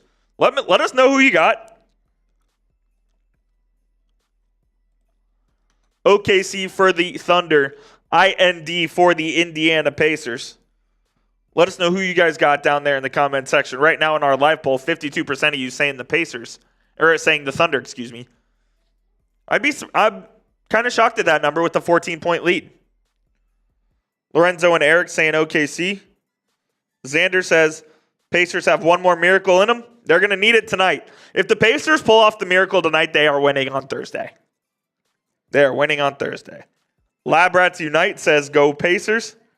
Chris going with the yes sirs. Matthew Sullivan, Heat favorites to land KD. I think the Heat are favorites to land KD. And Rolly will love that. But I think they are favorites to land KD.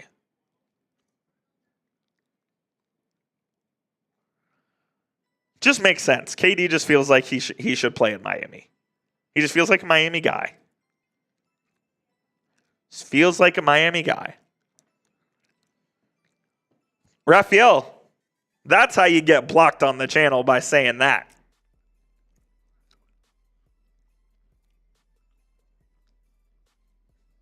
If you're a Sooners fan, I'm sorry for you. My guy Jeff Bartley going OKC. Labrats Unite saying Pacers will come out in the third to flip this game. Definitely possible if they go on a 7-8-0 run.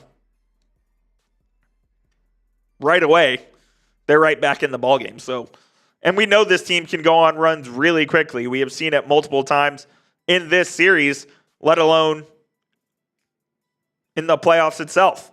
So I don't think this game is over by any means, but the Pacers do need to start out fast in this second half.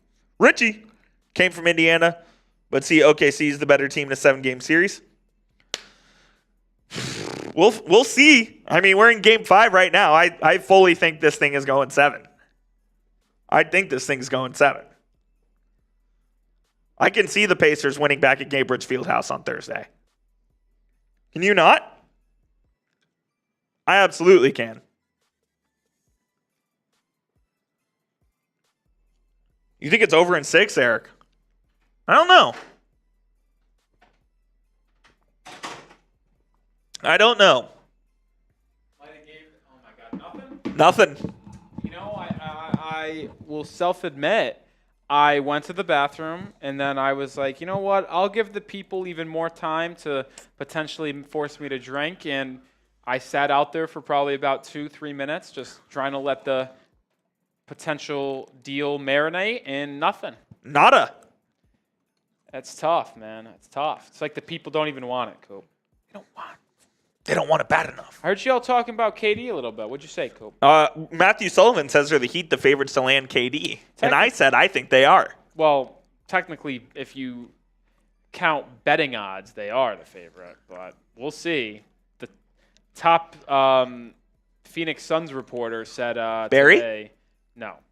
Top Phoenix Suns reporter said that he doesn't think the Heat's package will ultimately be the one they take. That could be smoke. You never know. I think 48 hours from now we will have a resolution on Kevin Durant. I certainly hope so. Ooh, the Orlando Magic declined team options for Gary Harris and Corey Joseph. Yeah. They needed to do that to make salary work for the Desmond Bane trade. Gary Harris, sneaky free agent. I feel like he's a free agent every year. He hasn't been a free agent in a while. When was the last time he was he's been in Orlando for 8 years, it feels like. Every time I see Gary Harris, he had to have been a free agent multiple times and re-signed multiple times. Gary Harris has been in the league for 10 years. He has been. He's 30 years old. Yep. He's been with Orlando since being traded from Denver to Orlando during the 2020-21 season. I don't think he's re-signed once. Maybe he has. Had to have. Let me look at Gary Harris contracts. Richie says, wherever Kevin Durant goes, will he even be satisfied to stay there? That's a great question. It's a great question. I have an answer for you. There's 3 teams that he has said he would extend right away with. That was the tweets from Shams on Saturday night. Miami Heat, San Antonio Spurs, Houston Rockets. Those 3 teams. If he gets traded to them, he will sign the 2-year Supermax extension before this upcoming season. If he goes to the Minnesota Timberwolves or a team like the Clippers, a team like the Raptors that have been apparently hanging in the wings, waiting maybe potentially, he will not sign an extension. Gary Harris did sign a 2-year extension in 22-23. But was it an extension? And then he was a free agent last summer. Signed a 2-year deal. Back with Orlando. Was it an extension, though? Free agent was last summer. Okay. IKB. So just one time. IKB. Just one time. IKB. I could see Gary Harris. He got 2 years, $15 million with a team option that got declined. I think Gary Harris could be a very solid vet min option for a contending team off the bench. Can he guard anymore? Probably not, but what'd Gary do last year? Nothing. Oh my goodness. Bad. Yeah, he did do much this year. So apparently Shams said today, I don't remember when he said that the top teams as of today on the KD sweepstakes are Miami, Houston, and Minnesota. But he wouldn't re-sign in Minnesota. But he would not re-sign Minnesota. So 2 of the 3 teams on that list. And what I really think what is happening here, Coop, is that you're seeing these players or these teams be very skeptical of trading a lot. I don't think the Rockets want to trade Jalen Green, Jabari Smith, and other contracts to get Kevin Durant. They don't want to. They don't want to, no. The Spurs don't want to give up assets. The Timberwolves, I think, do. They would like to. They want to give up Gobert, DiVincenzo, and either a pick or Dylan. But it sounds like Durant's not too but he doesn't keen on going there. I don't know. I just feel like the offers all aren't really good right now. Raphael says, how big a super chat to hear me say Boomer sooner? I said 100. Yeah, you're talking to the guy who hates Oklahoma more than anything in his life. What do you hate more, Oklahoma football or Houston Astros baseball? Astros, easily. Okay. I would say A&M I hate more than Oklahoma. Oh, where does the Oklahoma football rank on your list? I'd go A&M, Astros, probably Oklahoma after that. A&M anything number one? Or Football, A&M yeah, I mean. A&M football 1. Astros baseball 2. Okay. I would say Oklahoma football 3. Okay.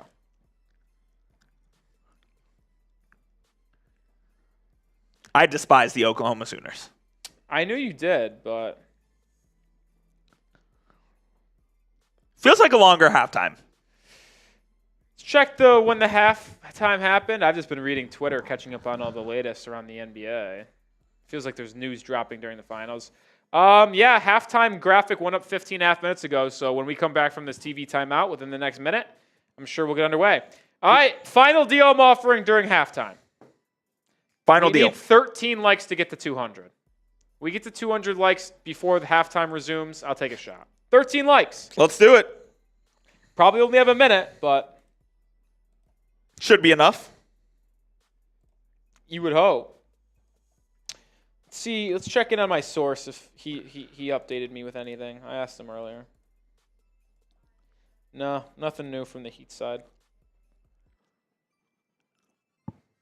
Doom. I'm bored. Give me a trade. 5 likes away.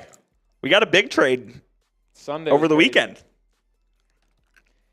I haven't talked to you about that trade. What are your thoughts on the Desmond Bane to Orlando trade? Big swing by the Orlando Magic. I think I like it from both sides. Is it an overpay in a vacuum? Yes. But here's the thing with Orlando. We got to 200 likes, by the way. 200 likes. With Orlando, they have so many draft picks coming up. I guess would be the way to say it now. That they had to burn them. They had a surplus. Because they couldn't roster all of the picks if they made them over the next 3 to 4 years. Correct. And they recognize that the Eastern Conference is weak with Boston taking a step back next year, Milwaukee taking a step back. And they're like, hey, if we had a dynamic shooting 20-point-per-game guard as our third option to Franz Wagner and Paolo Banchero, hey, we could really compete here. And they probably can. So I get it. 4 first-round picks, it sounds insane for Bane. It probably is too much. But as a team with a surplus, not a destination to where people want to play there, you have to swing big like that. And I respect the move. And if you're the Grizzlies, like, you're never going to get a better return than that for Desmond Bane. And to now have that much draft capital to help build around Ja and Jaren Jackson Jr., really, really good for them.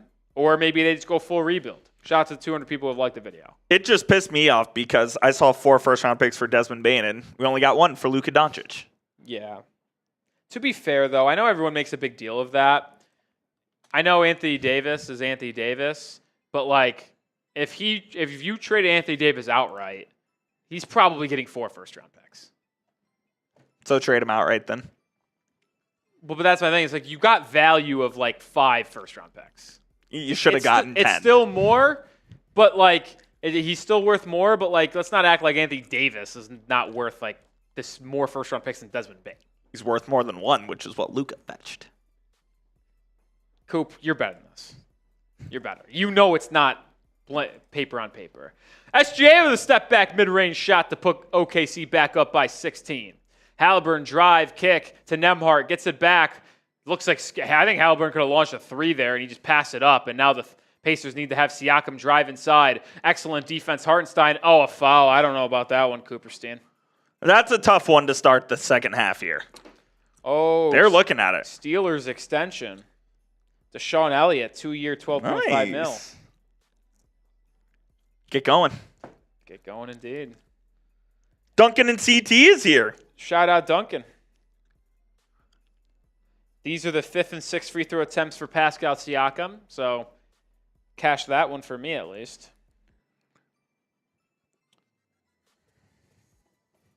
SGA's at 5 assists. Doom. I could only have Jalen Williams 6 points, 1 assist, and Nembhard 5 points and assists. It would be a miracle. What's more likely at this? What's more likely? SGA to have 1 assist the rest of the game, or Jalen Williams to score 6 or less points the rest of the game? They a toss-up. Which one? I think Both are severely unlikely, but I think you could talk me into either one being the least likely. Well, whoever fouled Hartenstein, he subbed out because he's got a little foul trouble. So Caruso into the game early. Siakam made both free throws, so it's a 14-point game. Siakam rejects Caruso inside. Lu Dort grabs the offensive rebound. SGA guarded by Nesmith, isolated on the left wing. SGA pull-up elbow jumper, can't get it to go. Nembhard with the board, finds Halliburton. Halliburton still scoreless in this one. Driving on SGA, kicks it out to Turner. Gets it back. Pick and roll with Siakam. Now to Turner, out to Nesmith. Good ball movement for Indiana, and they drain a triple. 11-point game. Nesmith with 9 in this one, 3 or 4 from 3. Jalen Williams drives, kicks out to Dort. He'll try a 3. He banked it in. Lu Dort, bank is open on a Monday night from straight on. Tough break for Indiana there. First points of the game for Dort. Nesmith almost turns it over, gets it to Siakam. Siakam gets downhill, swings it to Nembhard. Nembhard saves the ball from out of bounds. It's whipped to the corner for a Turner 3. It's good. The Pacers, just like in the first half, getting really good looks to start off. 9 points for Miles Turner in this one. Jalen Williams fouled by Aaron Nesmith.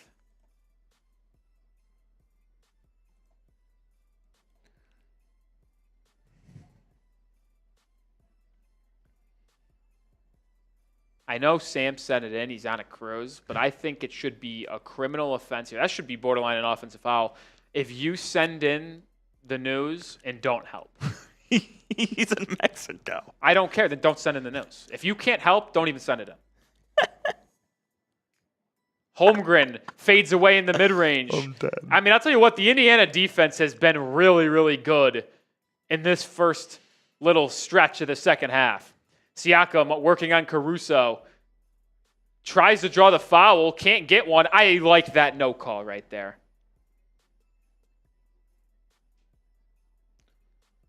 SGA with the ball. Thunder leading by 11. Drops it into Holmgren. Holmgren pump fakes. Goes up. Ball stripped out of bounds. It's going to be Thunder basketball. 11 on the shot clock for a blob. That's a hilarious roll.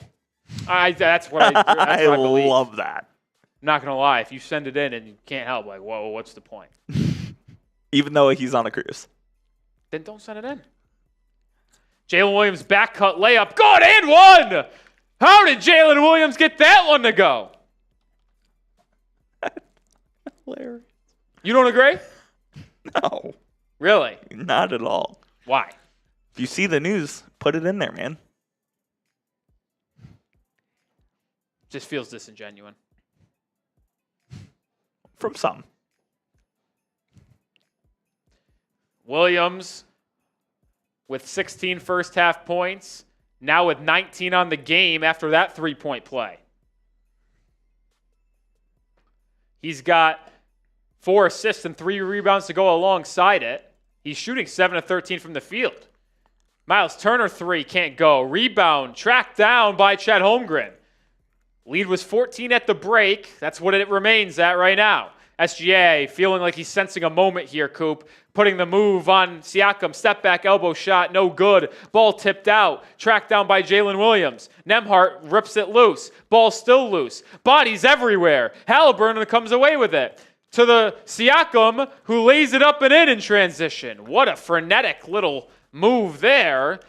Timeout OKC with 12-point deficit remain. I think this is a good timeout by Mark Dagnall right here, man. Early one. Just need to calm it down a little bit. They've been a little all over the place in the second half, so I can't disagree with you there. Little frantic. Can't disagree there.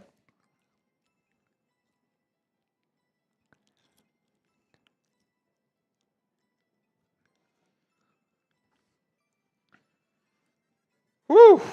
687 people watching. If you had not already, hit that sub button.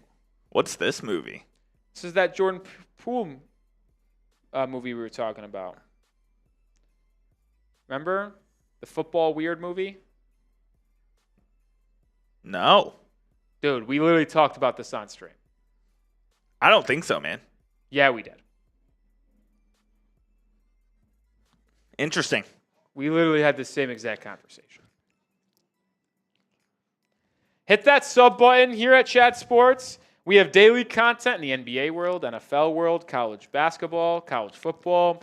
We are live for the big events like the NBA Finals and the NBA. We'll be live on the 25th and 26th for the NBA Draft, live on the 30th for NBA Free Agency, live on July 1st as well, that Tuesday. We will be live for everything you need. Actually, there's 31 days in June, right, Coop? There's 30 days in June. 30? Positive. Yeah, I guess so. I said July 1st on Tuesday, and then I thought to myself, well, July 4th is Friday. But yeah, No, see, that doesn't make... Yeah, never mind. I'm dumb. Sorry. There's 30 days in June. Scrap everything, guys. Always has been. Scrap everything. Well, maybe not always, but since we've been alive. Scrap everything. Every 4 years, there's an extra day in February, but that's it. Yeah. Yeah. We got there eventually.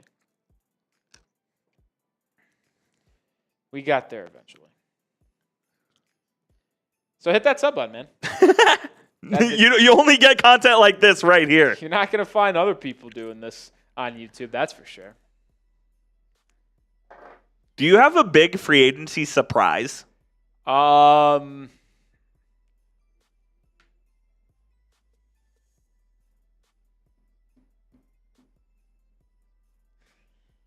I think I got to know who's in free agency. Which we don't know yet. No, like a lot of team options and player options have to be decided.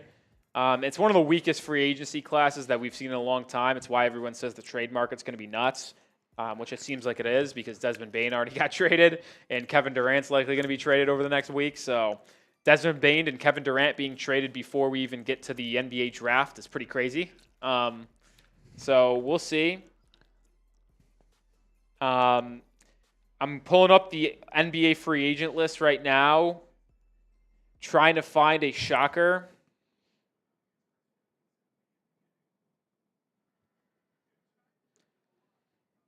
LeBron's got a player option, but he'll opt out and resign. Van Fleet's got a club option. That one's, I think, one of the more fascinating. That's an intriguing one to watch. I agree. That was going to be my answer. Kyrie's got a player option. Coming back. I think he's going to probably stay no matter what. Harden's got a player option, but I don't envision him leaving. Chris Middleton's got a player option that he will opt into because I don't see him getting close to $34 million on the open market. I think Julius Randle's the most fascinating one. $30.9 million player option. Does he get something else on the open market? Like, I don't know, man. That's an interesting one.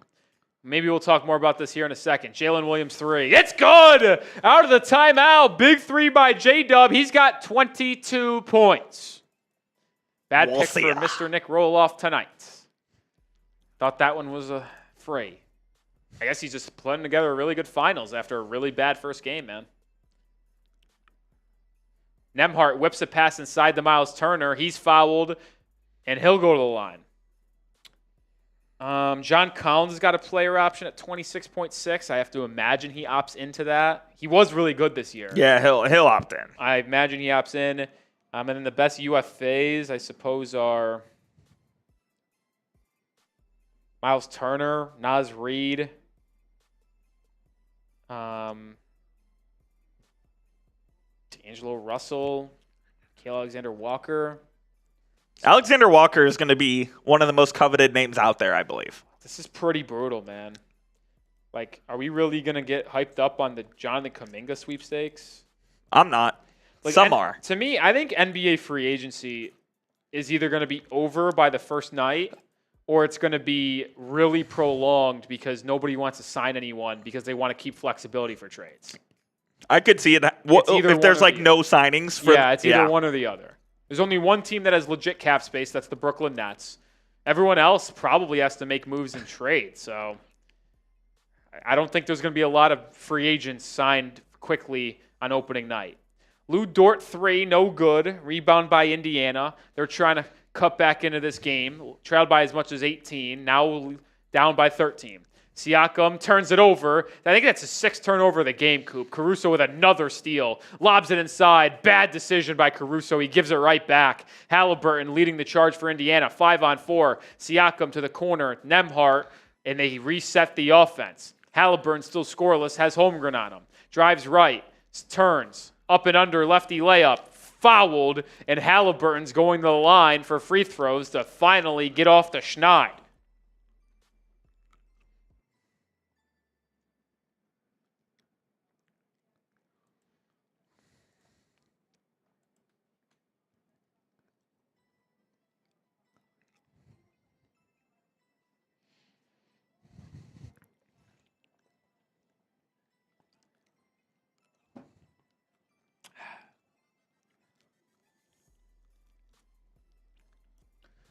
First free throw made, so we got a 12-point game. Mathurin and Obi Toppin check in. Nesmith and Siakam will take a seat.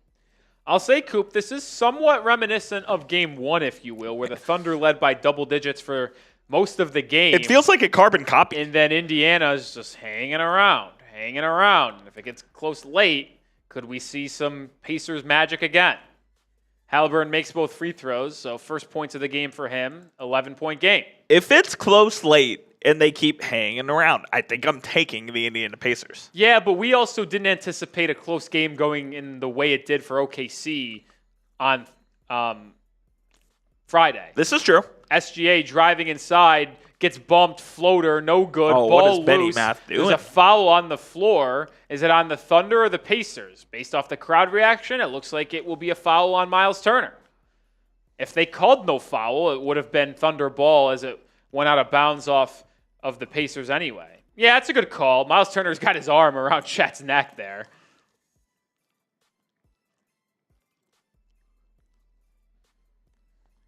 Hartenstein back into the game. That's the 3rd foul on Miles Turner. I believe him and Hartenstein both have 3. But Isaiah just checked back in. Caruso gets it to Jalen Williams, who's leading scorer in this game with 22. He swings at the Caruso. Right wing 3. Can't go. Hartenstein grabs the offensive rebound. Putback attempt, no. A foul is called, though. It's a late whistle. I think it's the right call, though, Coop. I do, too. Tony Bradley whistled. I thought he clearly got Hartenstein on the lower body there on the putback attempt. I actually thought it was a foul on the rebound, to be fair, too. Yeah, I mean, Bradley hooked Oh, he's holding him on the board. rebound, yeah.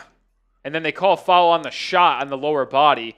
The foul should have been called on the rebound. Absolutely. It should have been a loose ball foul. But the Thunder aren't going to complain with Hartenstein shooting 2 free throws, but maybe they should because he missed the first.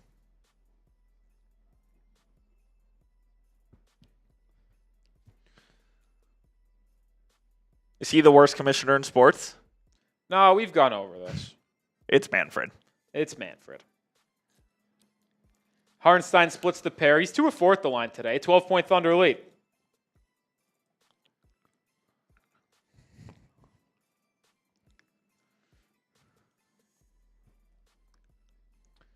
Halliburton inside. I don't know if he got blocked by Caruso or didn't get the ball above rim. Either way, Pacers offensive rebound, Toppin 3. Good!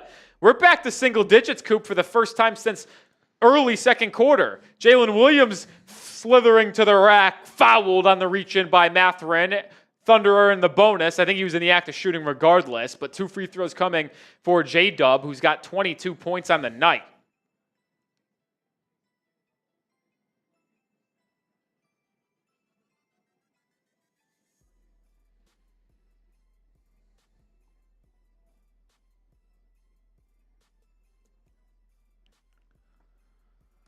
J-Dub makes the first. And there goes Roll Dog and Coop's money. That's just one you hate to see. I mean, he's just been so good over the last 3 games. 24 points now on the evening after both free throws went in. He had 27 in game 24 and 26 in game 3. So that's 3 straight games where he'll have 24 plus points. And we still got 18 minutes of play left, Cope. Mathurin drives on Aaron Wiggins. A lot of contact. Blocked by Hartenstein. Aaron Wiggins grabs the rebound and then just is a dummy and dribbles it into 3 people. Turnover. Top and 3 in transition. No good. Mathurin offensive rebound. He's trapped in the corner. And Caruso knocks the ball out of bounds, but Pacers will have 11 seconds to go on the shot clock. If Obi had made that, I mean, it makes things really interesting. I mean, what is Aaron Wiggins thinking dribbling in a crowd like that? Just don't understand some of these players' thought process throughout the game at points. Feels like this quarter's been a long quarter. Toppin's trying another 3. No good. Rebound grabbed by Jalen Williams. Mathurin had it in his hands. Williams driving on Bradley. Gets to the left hand. High arcing scoop shot. Good! Jalen Williams has been such a divisive player. This playoff run has been phenomenal over the last 3 games for OKC. That's an illegal screen. TJ McConnell called for the illegal screen. Jalen Williams hyping up the OKC crowd. 5:22 to go in the third. It's a Thunder 13-point lead. Is this a challenge from Carlisle? He called a timeout pretty quickly. He can't be challenging that. There's no way. Yeah, I mean, that's clearly a foul. This was such an impressive finish by Jalen Williams. High arcing lefty scoop. Remind me of a little Scoop Jardine. The old point guard from Syracuse. Who could forget about Scoop Jardine? I don't know. How can you forget about the 2008 to 2014 point guards for the Syracuse Orangemen? You go from Johnny Flynn or Scoop Jardine to Johnny Flynn to Michael Carter-Williams to Tyler Ennis. And then at the end of that run, you get a little Michael Benajay action. You have Brandon Trish at the 2-guard spot. I love as Brandon well. Trish. Andy Routins, Trevor Cooney. Don't get me started on Syracuse Orangemen guards in the late 2000s, early 2010s. They were sick. It was the most fun college basketball program around. Were they the most successful? No, they had the one title with Carmelo in 2003.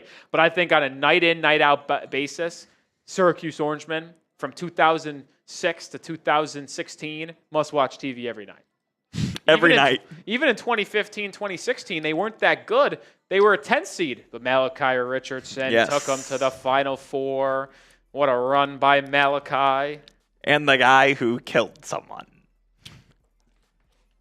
Boeheim. Oh, Jesus, yes. If you're enjoying the game, like the video. We got 800 people watching, only 218 likes. Continue to hit that like button. Help us out. Get the stream out there. Looking more at some of these free agents, Coop here. Bruce Brown, not really moved there. He doesn't move me. Luke Kennard's an unrestricted. Schroeder. Luke Kennard could move me. What is he getting, though? He's not getting the full mid-level. I bet he might. No chance. 4 for 64 was his last deal? I don't think so. Chris Paul's out there. Gary Payton. Josh Giddey's restricted. That could be interesting. Precious Achiuwa's an unrestricted. Malik Beasley's an unrestricted. Pistons are going to have to pay a premium to keep him. They will. Fair. That's probably going to be both Tim Hardaway Jr. and Malik Beasley are unrestricted. Yeah, but Malik Beasley's way better than Tim. Oh, yeah. Davion Mitchell, could he have a market? Maybe. Alexander Walker. Trey Mann's restricted. Davion Mitchell, your guy. Russell Westbrook. Spencer Dinwiddie. Kyle Lowry. Tyus Jones. Does he get more than the vetman that he got last season? You would probably imagine he does. Quinn Grimes is a restricted free agent. Does someone try to pry him away from 76ers after his unbelievable second half of the year? Cam Thomas is a restricted. Gary Trent Jr. is unrestricted. Could be an interesting backup guard. Kevin Porter Jr., scumbag, played really well this past year. He did play well. He's got a player option that I'm pretty sure he's already opted out of.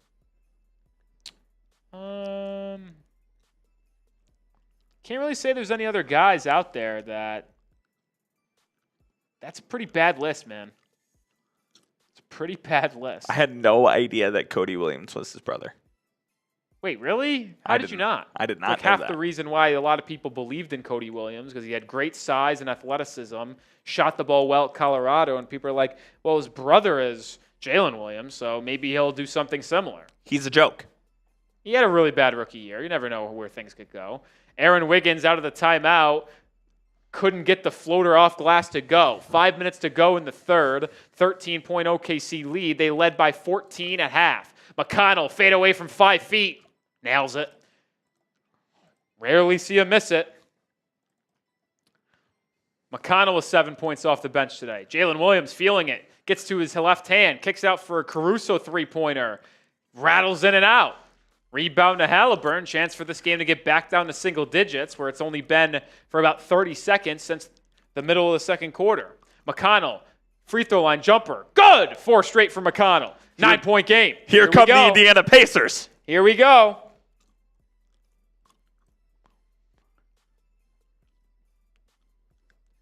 Caruso on the low block. Kicks it out to Hartenstein. Back to Jalen Williams. Williams, pick and roll. Finds a trailing Wiggins. Wide open 3. It's a big one. No good. Ball tipped out by Dort. Caruso reloads another 3. No good there. Rebound McConnell. 2 great golden opportunities missed by OKC. Chance to cut this deficit some more for the Pacers. Woo! What a layup by McConnell. Spinning Wervish Dervish. Set straight for McConnell. 7-point game. Here we go, folks. Something to keep in mind, Rolly. Indiana bench outscoring them 25-20. Jalen Williams barrels into Indiana. I forgot who was called for the blocking foul, but it will be a block. TJ McConnell with 7 straight.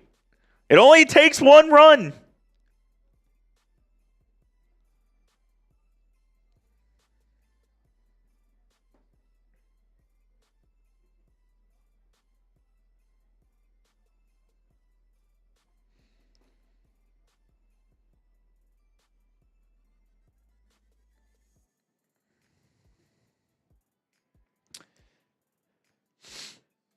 Shohei gave up a run in his first inning. Bloop single to Tatis. Wild pitch. Single. Sac fly. Ground out. 28 pitches. Top to top at 100. Gave up a run, though. ERA's to the roof. It's 9. Sucks.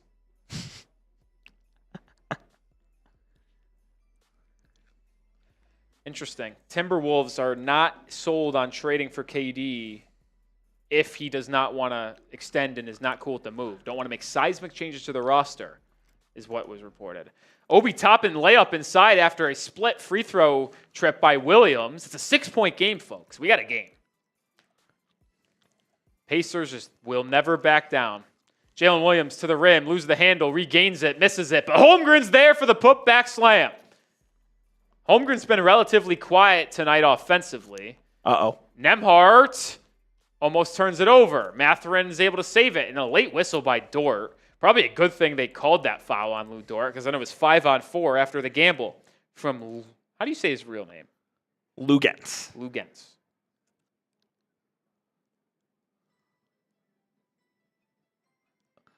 Luguentz Dort, the pride of Montreal, Quebec. I'll say this, man. Sounds like if KD was cool going to Timberwolves, that deal would be done. It'd be done, yeah.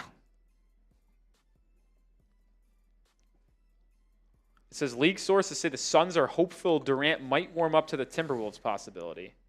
Sounds like they like the Timberwolves offer of Gobert, DiVincenzo, and Change. McConnell with a deep 2, hits it. Foot was on the line for a 3. Chet Holmgren lost a shoe.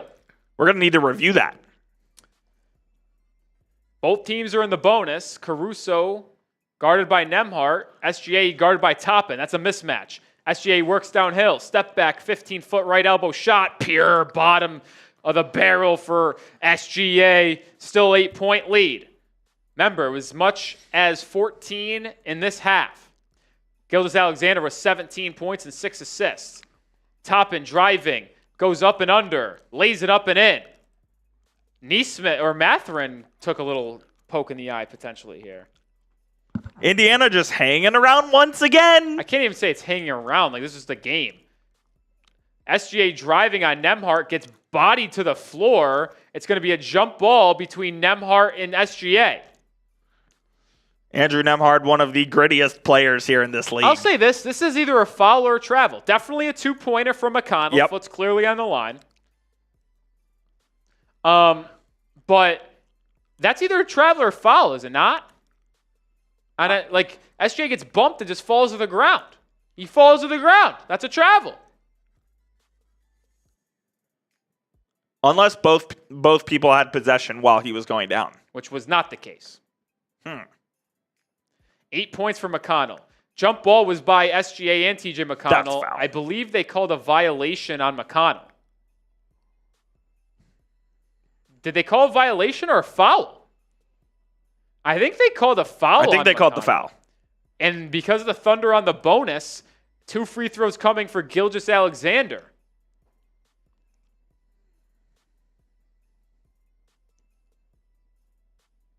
Oh, I mean, if that can be called, then that is a foul. But SGA misses the free throw. Some BDOs. Well, it was a foul.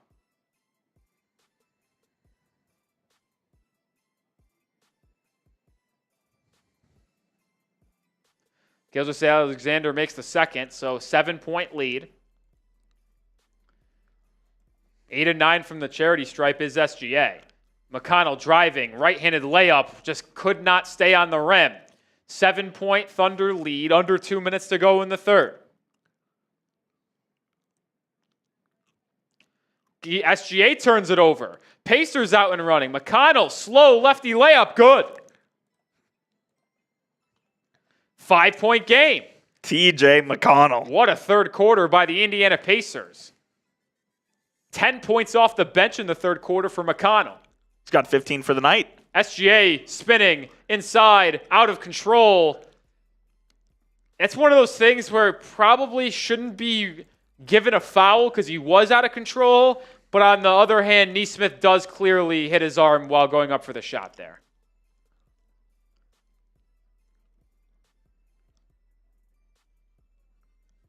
I mean, just a fundamentally sound player. SGA's 8 of 9 at the free throw line in this game. Will have 2 attempts here. If you're Rick Carlisle and the Pacers, do you have to close with McConnell on the floor if he's playing like this? The way Halliburton looks borderline compromised with his calf injury, you can't because of how clutch he's been. But, Playing both? what are you going to bench Nembhard then, who's been unbelievably clutch? Can't play all 3 of them. Those were 3 really small guards. Nesmith? Well, then you'd have 3 small guards where they can just attack you with Jalen Williams on one of those guards. SGA makes both free throws on that trip. Leads back to 7. Very important final 90 seconds in this third quarter. 20 points for the MVP. Miles Turner gets it over to Nembhard. Back to McConnell. Mathurin curling 3. Comes up short. Rebound OKC.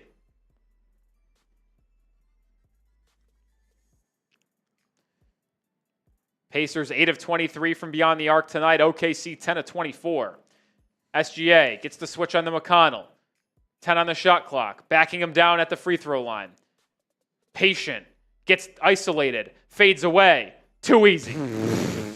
Bucket. As soon as they flattened out and Nembhard couldn't double, you just knew it was going to be an easy rise and bucket for Gilgeous-Alexander. Leads back to 9.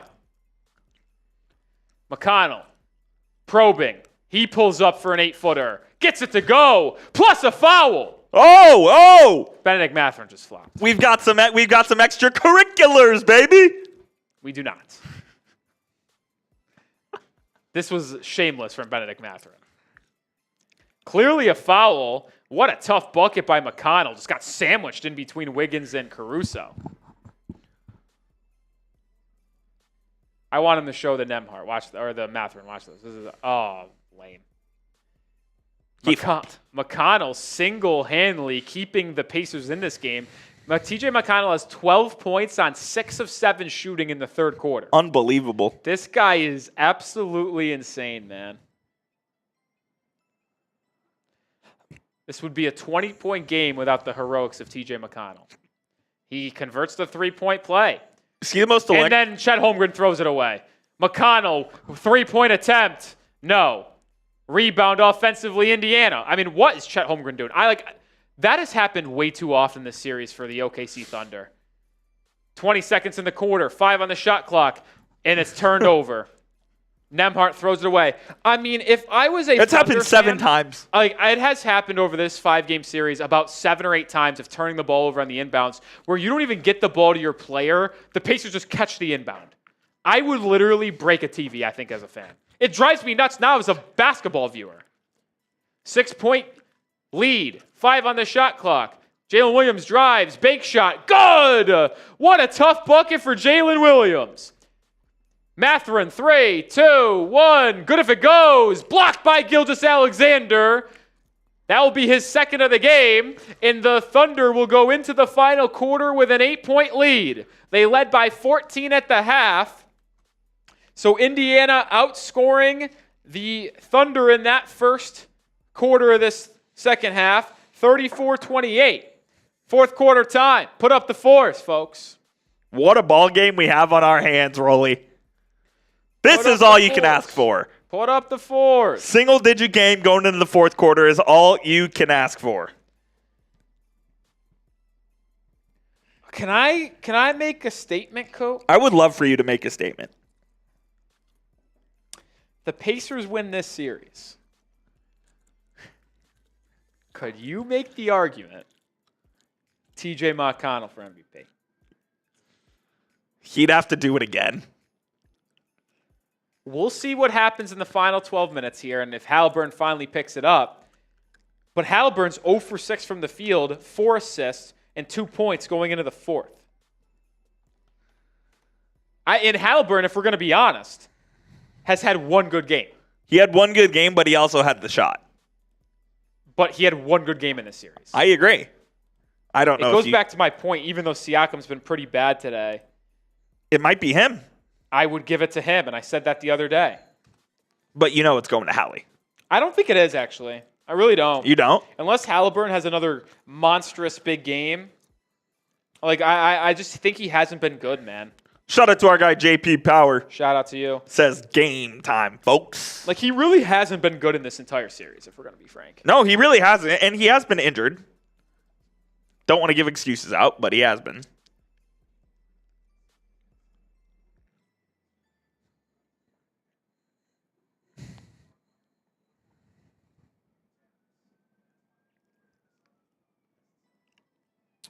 TJ McConnell with 18 points.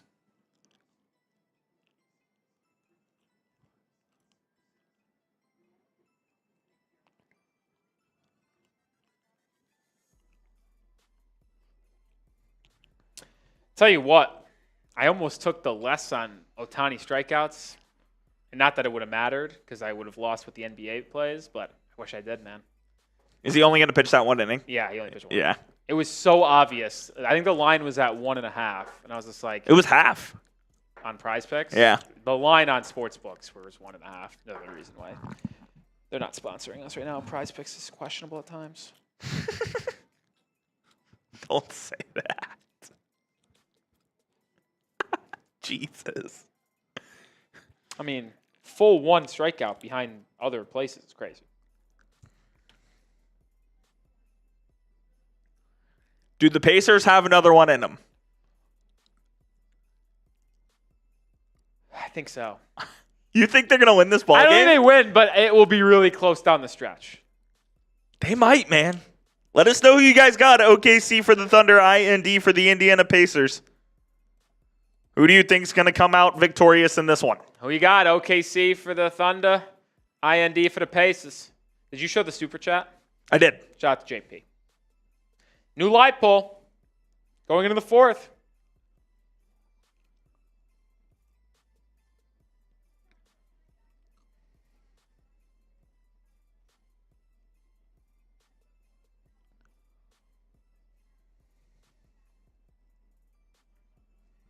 Fourth quarter is underway. Pacers starting with the ball. McConnell, the hero of the third quarter, trying to keep it going, driving, kicking. Siakam open three. It's good. 5-point game. All of that was created by TJ McConnell's ability to get inside. What's up, OP Heat? Appreciate that. Thunder turned the ball over 6 times in the third. They turned the ball over 4 times all first half. Answer by SGA is there as he gets to his left hand and lays it up and in. This is going to be a very interesting corner. McConnell inside. I thought he traveled with it. Yeah, he did. Just shuffled those puppies inside. Shuffled the puppies. Shout out Raftery. Is that a Raftery? Oh, yeah. That's awesome. Onions. With a kiss. Aaron Wiggins, defended by McConnell, will bring it up. 16 turnovers on Indiana now. OKC has been able to score 19 points off those turnovers. OKC has turned it over 10 times. Indiana's only been able to score 7. SGA drive, kick, Wiggins, corner 3. Good! That is a big shot by Wiggins to get the lead back to double digits. He carried. Oh, timeout, Rick. Timeout, Rick Carlisle, early. Early timeout. I don't know if I like that, Coop. I know he doesn't. He calls timeouts early.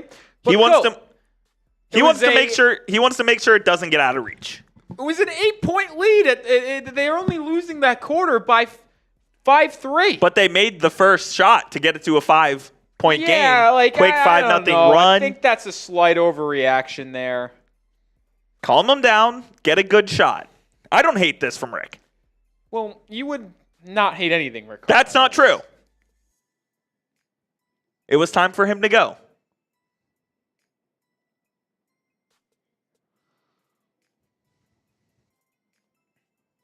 What?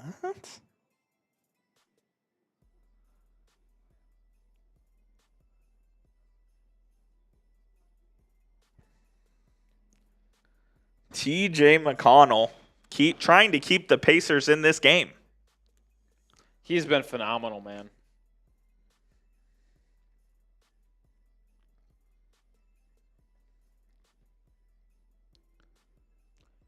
He has 18 points off the bench, but he also has 2 steals and 4 assists. Who's going to step up in the moment? All right, Coop, ready for this? The Pacers losing by 10 have 3 players that have a positive plus-minus. Name those 3. Obviously, one is TJ McConnell. McConnell. Is Obi topping the other one?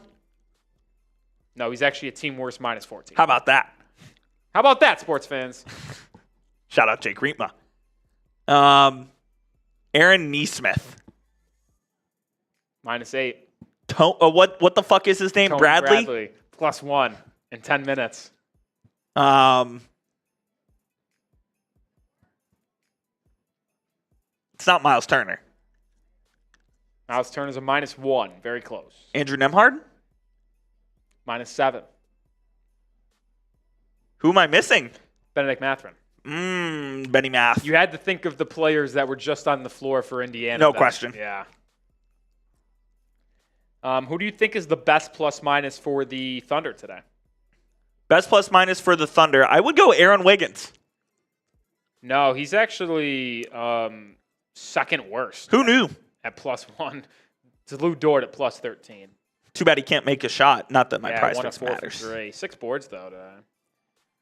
You know what I talked about going into the Open is that you couldn't let Alex Caruso beat you today? Well, they've done a good job. He's got 2 points on 1 of 8 shooting, so that's come down to a halt. But still, a block, 2 steals. How many blocks do you think SGA has? He's got 3, right? Yes. Yeah. I mean, every game he has at least 3 stocks in this series. Pretty impressive. It is very impressive. And the fact that Smitty, I think it was going into Game 4, told me SGA has been terrible defensively in this series. Has he been the best on-ball point of attack, like keep his man in front of him?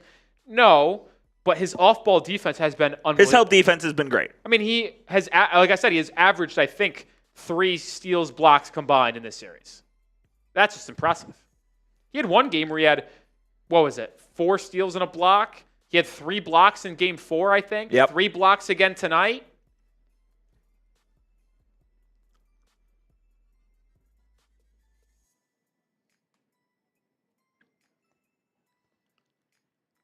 Out of the timeout, Aaron Wiggins almost gets a turnover, but hits the ball in the inbound. 10-point deficit here for Indiana. McConnell's on the bench. Yeah, Halliburton back in. He has 2 points. We'll see how long they go with this.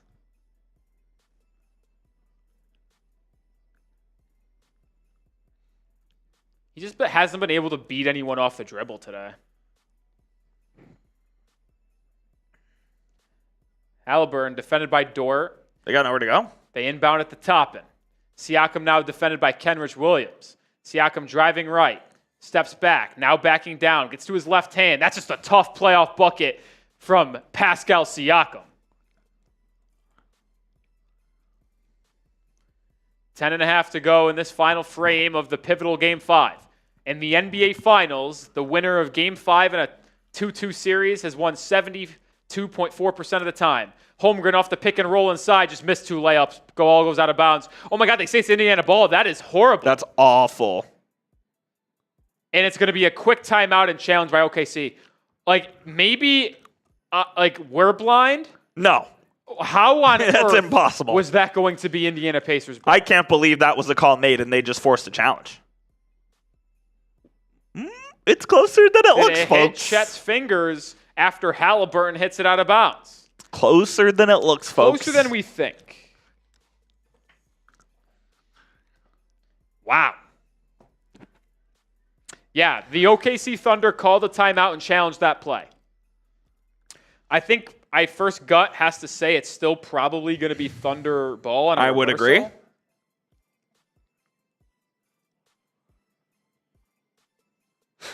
92-84. 8-point game. We got a fun one, man.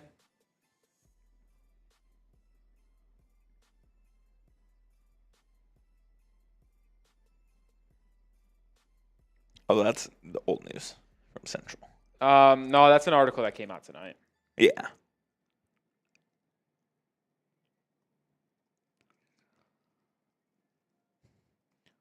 Gut feeling is Kevin Durant a Heatle. No. Eye test, is he a Heatle? No. I give it a 50-50 chance. It's a coin flip, but I'm always going to go against it there.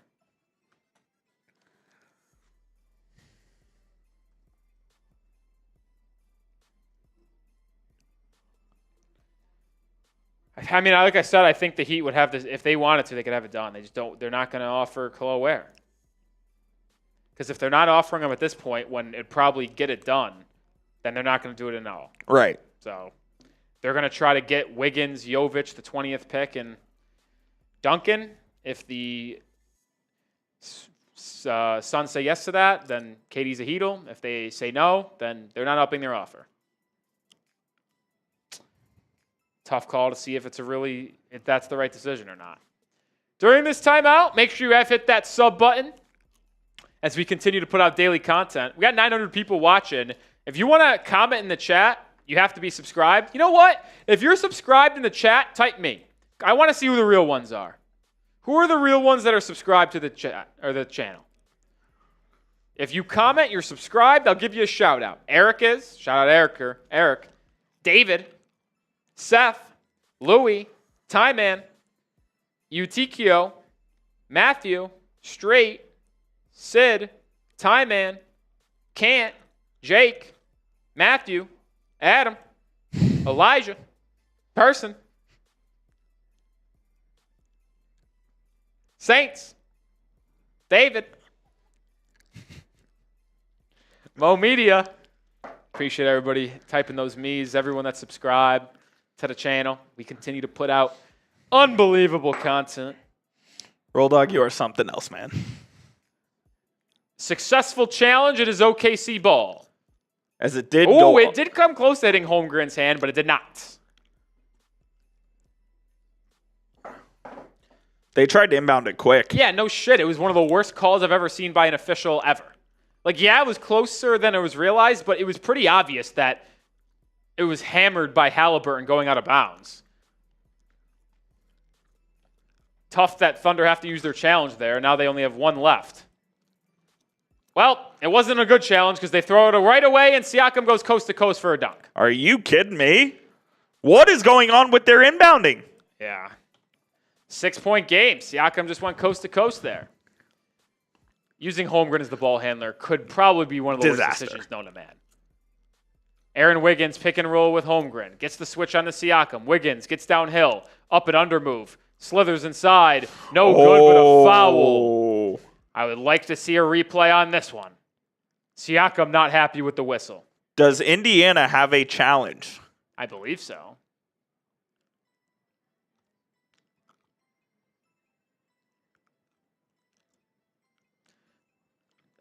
Pacers have had a lot of opportunities to call a timeout and challenge it, so it seems like they will not.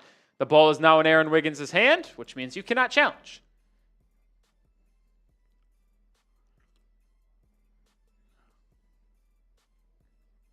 Wiggins has been pretty good off the bench tonight for OKC. He's now in the double digits. He made 3 threes in this one.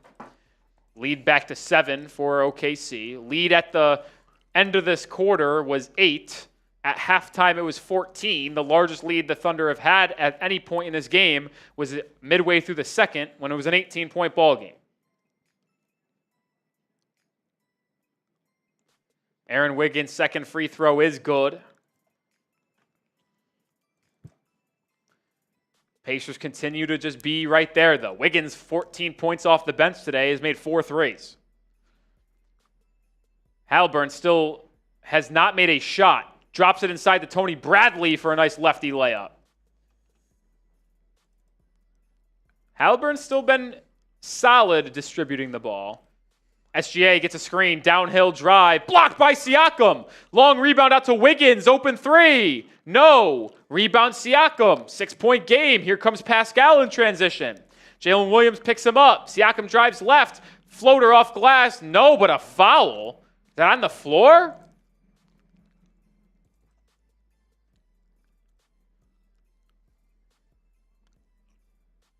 Is that shooting?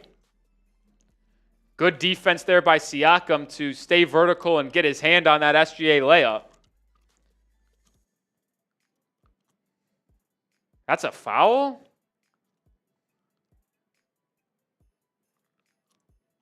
Wow. Okay. Interesting. Siakam makes the free throw. Can get it down to a 4-point game. Cason Wallace, who has not played in this half, checks in. I mean, Coop, there has been some, on both teams this entire series, there's just been some times you see the calls on the floor and you're like, what is going on? Some questionable calls. Siakam now with a team-high 22. I think he's really cementing himself as the finals MVP if Indiana were to win. I said it before last game that I think he would win. Haliburton's just been too much of a no-show at times, man. 4-point game. Here we go. I mean, this is setting up to be another clutch game. Jalen Williams just gets it across the timeline. Now works downhill. Lefty layup. Foul there. Jalen Williams shaken up on the ground. He's taken some beatings over the last 2 games. Hard falls at the end of game 4. It's a couple hard falls here in game 5. He's got 4 fouls as well. Oh, that's a foul for sure. Got hammered here by Siakam. Ooh.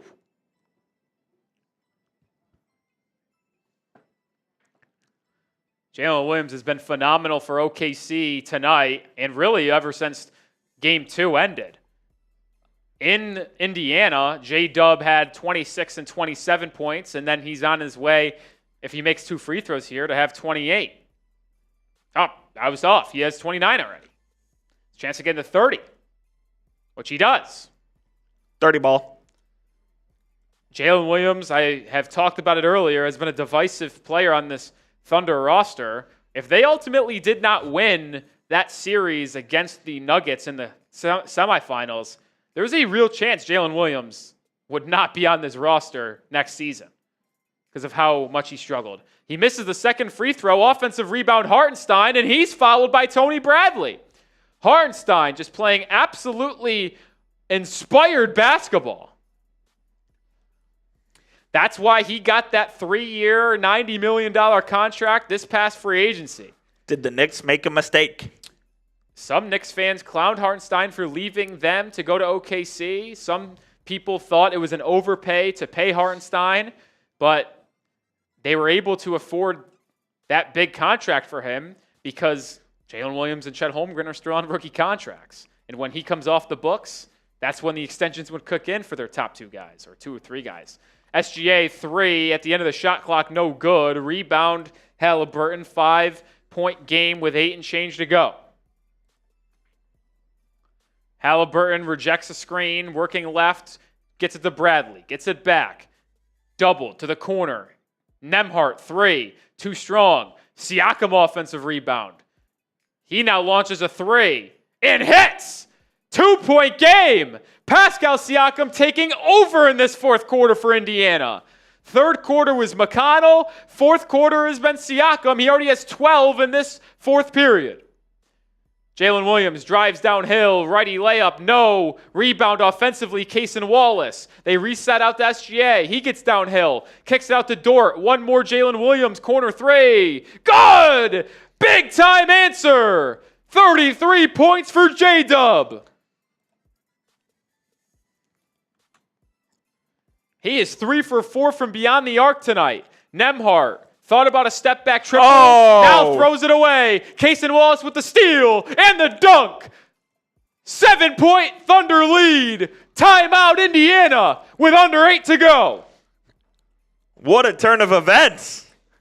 Got down to 2. Jalen Williams triple. And then a miscommunication between Halliburton and Nembhard leads to a transition dunk for Cason Wallace.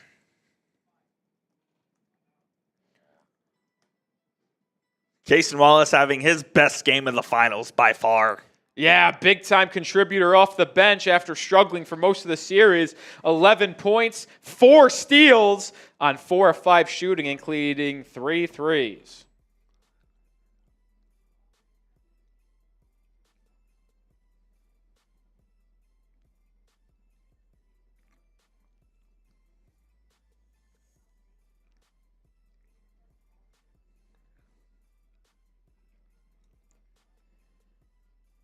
Time in, the Buckeyes in the building. What's up, Lord Buddy Bear? LBB. LBB in the building. LBB. LBB.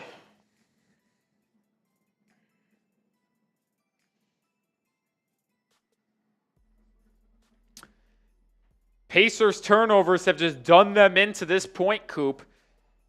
They did them in game 1, but they were still able to come back and win. Just remember, folks, in game 1, I hate to keep on referring to this, but the Thunder led by 15 with this amount of time left in the game. Yes, they did. And they lost. They were actually up by 9 with 3 minutes to go before Nembhard hit a step back 3 with 2:50 go. So, I mean, this game is far from over, folks. Cason Wallace putting on a full court press on Mathurin. Barely gets it across the timeline. Mathurin being hounded by Wallace. Finds Obi Toppin. Toppin looking to dish it off. He does find Mathurin. Mathurin to Toppin. A foul will be called on Wallace. Little jersey tug of Toppin, who is rolling to the rim. Ain't no stopping. Former National Player of the Year at the college level when he was playing for the mighty Dayton Flyers out of the Atlantic 10. His team was going to be a 1 seed, right? Yes. They were either going to be the final 1 seed or the number 1 2 seed, but they're probably going to be the 1 seed. Toppin, pick and pop. Mathurin inside. Hangs. Floater. No. Rebound. A lot of contact, and there's going to be a foul called. Hartenstein and Dort can't believe it. Jalen Williams is asking maybe they should challenge it. Fouls everywhere, man. Miles Turner's trying to say he was shooting, and I would be hard-pressed to find the fact that he was in his shooting motion there. No challenge coming from OKC. They've only got the 1 left. Yeah, they're not going to challenge. There's a lot of contact. I think Lu Dort actually does knock the ball free before the contact from Hartenstein, so you can argue that he have possession for it to be a foul. But, oh my God, they're getting him free throws too? That's bad. That's not good. That's not good. Unless they're in the bonus, the fact that they were saying Miles Turner had possession enough to shoot that ball is just absolutely atrocious. I feel like I have complained so much this series about the officiating. It hasn't been great. We know it's bad, But when you get to this big-time NBA Finals type stage, it gets even worse. You expect it to be good. These are supposed to be the best officials in the league. They only allow, what, 12? Yeah. How many do they have? 15 times 3 and some change? Yeah, there's like 50 refs. I was going to say, it's like, because you only could have 15 games on a night, so can't imagine being more than 45, 50. 5-point game, SGA beats Nembhard, kicks out for a Dort corner 3. Bottoms for Lou Dort. Back to an 8-point game. When your point guard can get 2 feet in the paint, boy, is that big time. Miles Turner hands it off to Halliburton. Halliburton in the pick and roll, driving on Holmgren. Scoop layup, can't go. Rebound. What are we doing? Who's the foul on? Apparently, Chet. On the shot by Halliburton?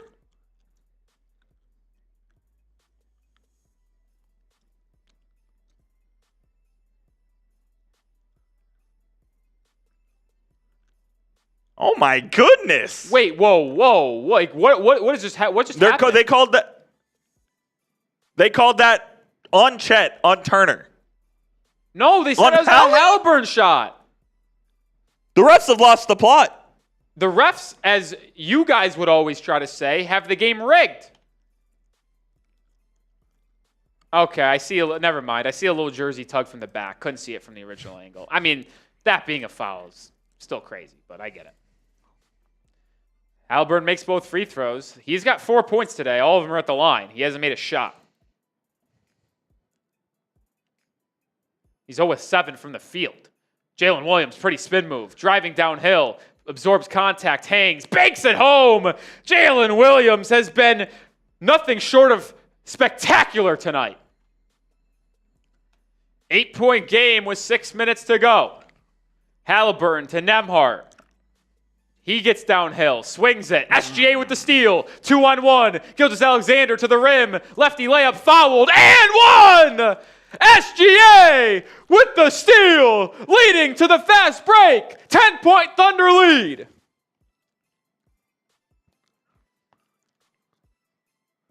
I mean, what is Andrew Nembhard doing? SGA read it like a book. That wasn't a foul either, if we're going to be fair, but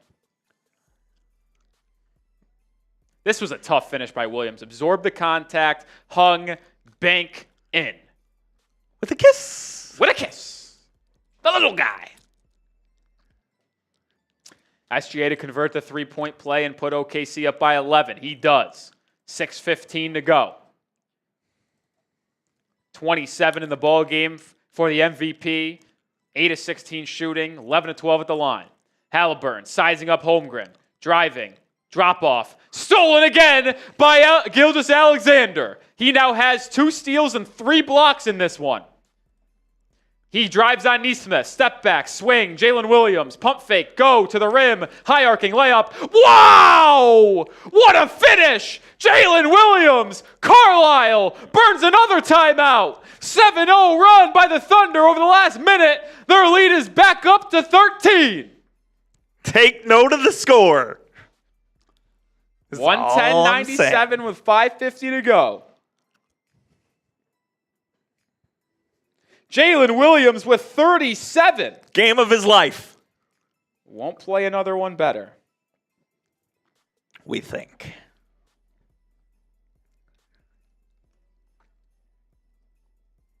I don't think it's overtime, man.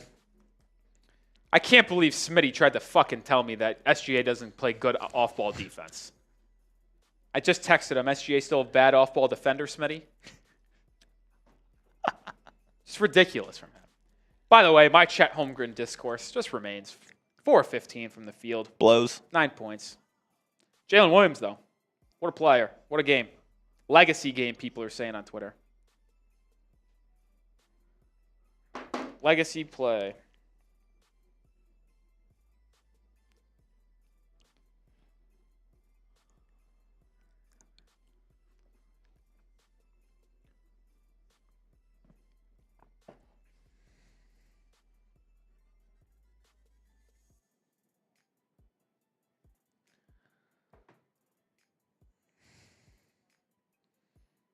Do they have one miracle run left?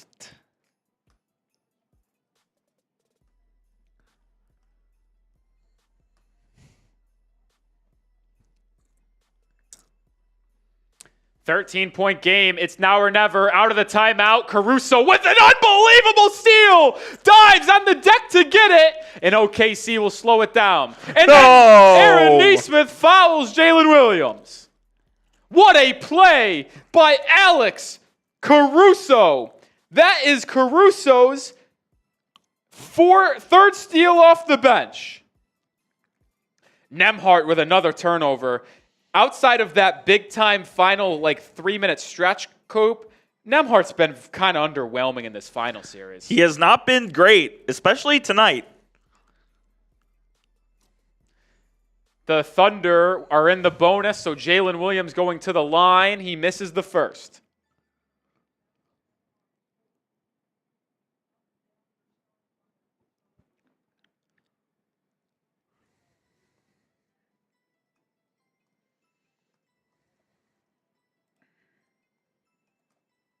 Second free throw made.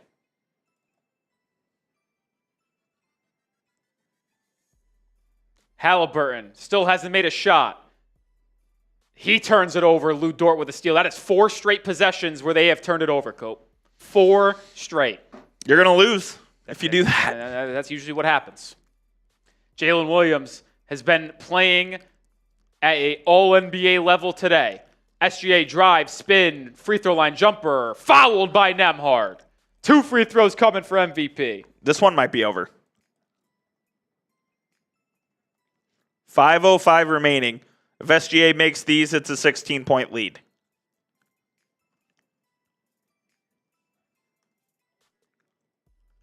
Suffocating defense down the stretch here by Oklahoma City.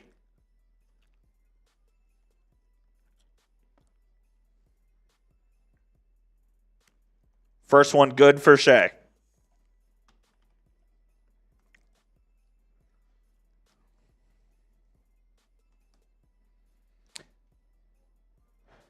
.28 points for Gilgeous-Alexander. Came into this game averaging 32.8 in this series. Makes both free throws. Lead back to 16.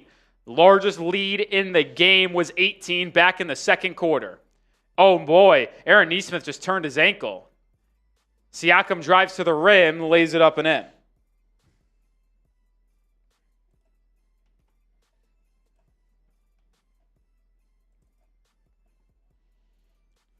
Caruso gets it in SGA. 14-point game with under 5 to go.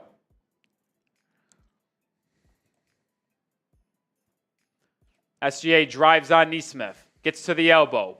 Backing in. Gets to the right hand. Running floater. Too strong there. Rebound Halliburton. Chet Holmgren just freaking went flying like a rag doll. Halliburton to Toppin for an alley-oop slam in transition. 12-point game with 4.5 to go.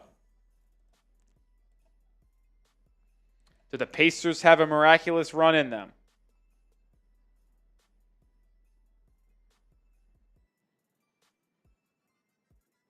Luguentz Dort, top of the key triple off a pass from SGA. Bang! Feels like that could be a dagger with 4 to go.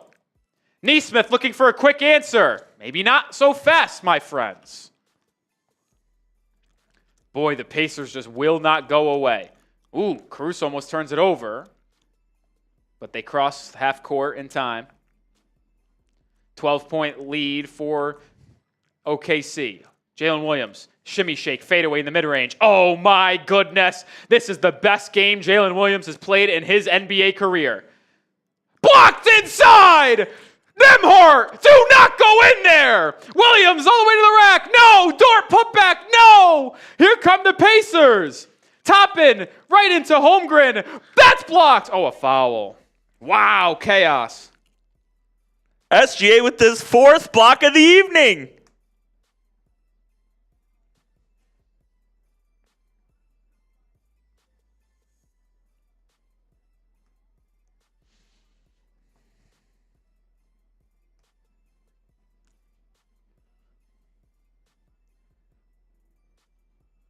Toppin at the line for 2 here. Misses the first. Down 14 with 3:20 to go. Can't miss free throws, that's for sure. It just can't happen. I'm pretty sure Jackson's editing the short tonight. So okay. Just when we get to that point. Career playoff high for Jalen Williams. 40 points on 14 of 23 shooting. User to lose it. Timeout for OKC. They take it with 3:25 to go. They are now 3 minutes away from taking a commanding 3-2 lead in this series. They are on the verge.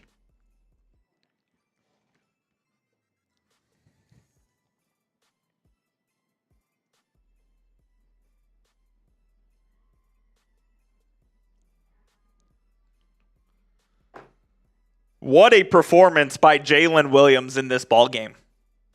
Best game of his young career so far. And SGA has been fantastic. Yeah. But player of the game is undoubtedly number 8 in white.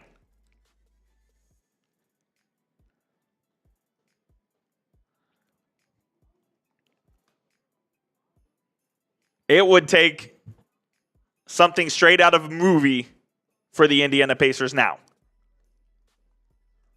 Not saying it can't be done, because I've seen it.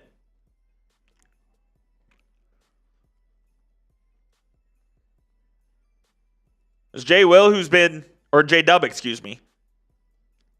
People have some frustrations with him, as he does do some lackadaisical things, but tonight it has all come together for him. I mean, it's without a question the best game that I've seen him play. No question about it. Second free throw coming here for Obi Toppin. Makes that one to make it a 13-point game. Ooh, McConnell into the game here in the final 3 minutes to see if he can make something happen. With Halliburton. Nembhard bench. Toppin in as well. No Miles Turner. The Pacers have turned it over 6 times in this quarter. SGA looking for the dagger step back 3. Toilet bowl in and out. What an offensive rebound by Alex Caruso to preserve some more time. SGA gets it, guarded by Siakam. He gets downhill, hangs, left-handed layup. Is good! SGA in the 30-point club tonight. 15-point lead. That's such a tough bucket. Great use of the left hand, using the rim, too, to help protect him from Siakam's outstretched reach. What are they doing? Halliburton, 8 on the shot clock. Guarded toughly by Caruso. Nowhere to go. Has to throw it over the top in. Pump fake. Relocate 3. No good there. Holy shit! Oh my! Aaron Nesmith from the top ropes, climbing the Chet Holmgren ladder for a putback slam. It's not going to matter, I don't think, but unbelievable. That's one of the most insane dunks I've ever seen. Yeah. Holy shit. That's a top 10 dunk I've ever seen. And it's not going to matter because they're down by 13 and with 2 minutes to go.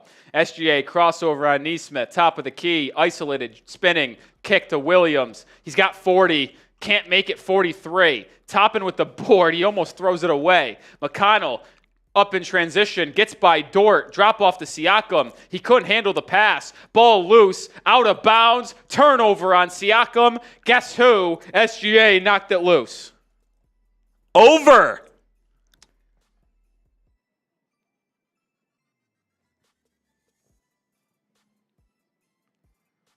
I mean, that was one of the craziest dunks by Arides. Ever seen that I've ever seen? Climbs, gets above the 7-foot reach that Chet Holmgren has. His head was at the rim. It's just an unbelievable play by Aaron Nesmith. I wish it meant something.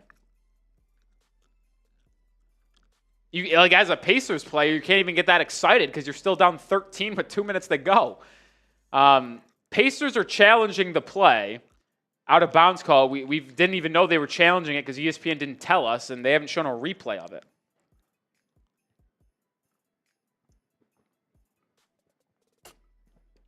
These Pacers just look gassed. Unlike them to be gassed.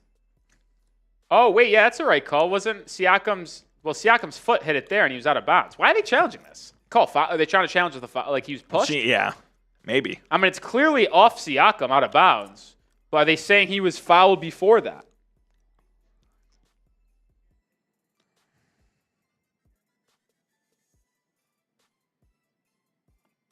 That would be the last timeout for Indiana, I believe. Yes, too. it would. So with a minute 50, down 13, they will be without a timeout, assuming this review stands.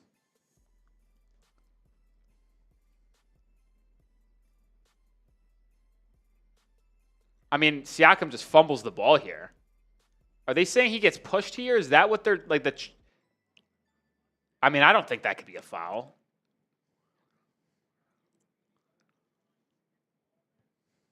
What are we looking at, Johnny?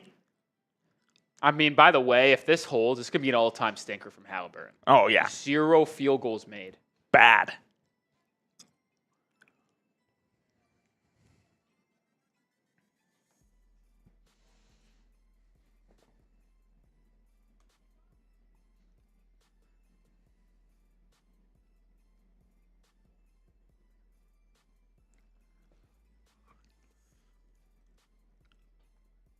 They're still reviewing it.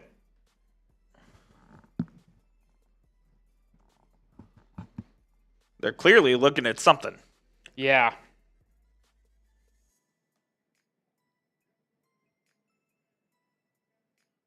Challenge unsuccessful.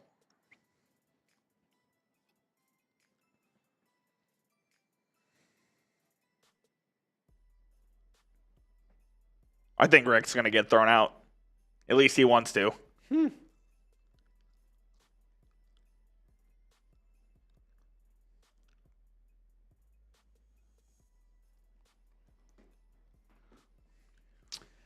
Minute 50 to go, 13-point game. Looks like the Pacers may have thrown in the reserves. Ben Shepherd and Benedict Mathurin in, alongside McConnell, Thomas Bryant, and Johnny Furphy. So the Pacers have waved the white flag. They tried to challenge it, didn't get it. Down 13 with under 2 minutes to go. They're calling it on Game 5. OKC is going to take a 3-2 lead with a chance to win their first ever NBA Finals in franchise history on Thursday. SGA bump, spin, jumper, no good there. Here comes McConnell. McConnell spinning on Holmgren, gets inside, fading away, and could not get it to go. Rebound OKC, and now they will just probably dribble this one out. Do you consider the Sonics part of their franchise? No. Okay. I know it's technically the same team, but when I'm counting champions, I agree. I count in their the current iteration, like the OKC Thunder. That's why I would it's got the same mascot name, but that's why the Lakers, some of those rings, dude, should we really count them, dude? I'm with you. Johnny Furphy with an and one in the finals. But this is why we play the game. Yeah, but what was it? It was Minnesota, right? Yeah, they're in Minneapolis. Minneapolis Lakers.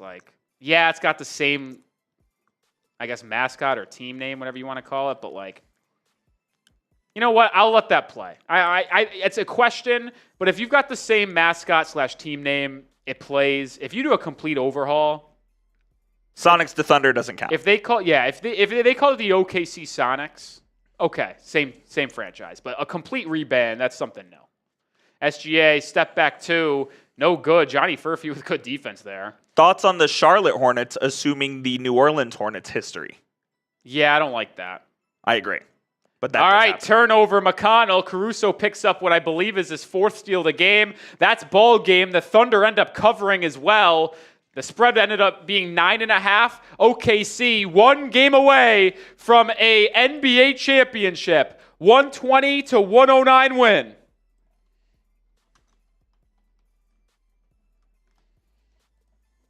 What a win for the OKC Thunder, Coop. First series lead, right? That is correct. They trailed 0-1, tied 1-1, down 2-1. This is very reminiscent of the Nuggets series. Yep.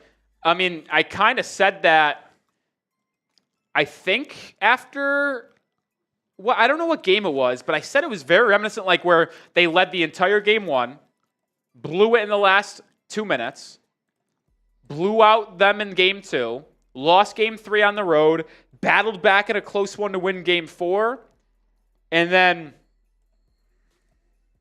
they win game 5, lose game 6, and then go back home and win game 7. Is it going to be the same? Do we need to have a conversation about Tyrese Halliburton? Yes.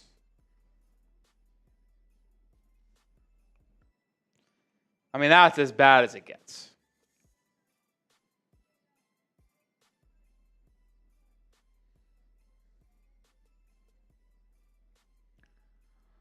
$71 combined points from the SGA Jalen Williams duo. And this is going to be our first trend breaker, Coop. First time the team that won the bench point battle loses the game. You saw 37, 41, 43 points off the bench for the Indiana Pacers. You only saw 27 for the Thunder. You didn't even see Isaiah Joe get in the game today. He didn't even play. DNP. DNP. All right, Coop. Let me know when I'm good to go. Yes, sir. When you're ready. Let's do it.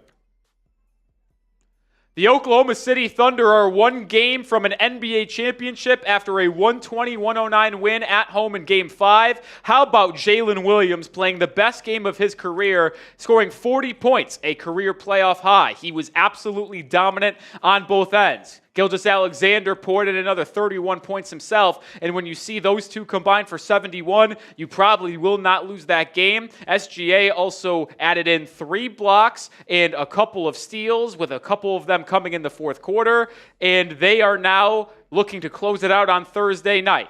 From the Pacers side of things, Tyrese Haliburton, I know he's banged up, just an abysmal, embarrassing performance. 0 of 6 from the field, 4 points, got absolutely clamped up. They're going to need a better Haliburton Game 6 to try to extend it to a Game 7. We'll see you in Game 6, but the Thunder have a real good shot to close it out.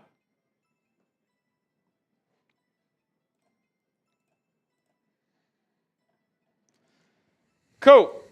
Quick question. Before we check out of here, get Raphael's Super Chat on screen. We both said that we think this series is going 7, yes, regardless of the result tonight. You're going to ask me if it's going 7? Are you still confident in that pick? I think I am. If you ask me on Thursday, it might be a different answer, but I still think this thing's going 7. I said I was going to stick to my guns and say it was going 7 regardless. I'll be honest, Cope. If Haliburton is going to be this banged up and have this of an inability to beat his man off the dribble, I don't think they stand a chance. It's a problem, absolutely. I mean, they got legacy game from TJ McConnell. If he's this hampered, man. Now, I will say Jalen Williams played unbelievable, but you got good performances from McConnell, from Siakam scoring 28 points on 9 of 15 shooting. How about Siakam having 5 stocks in this one, too? Siakam was great. SGA was unbelievable. 6 stocks for SGA.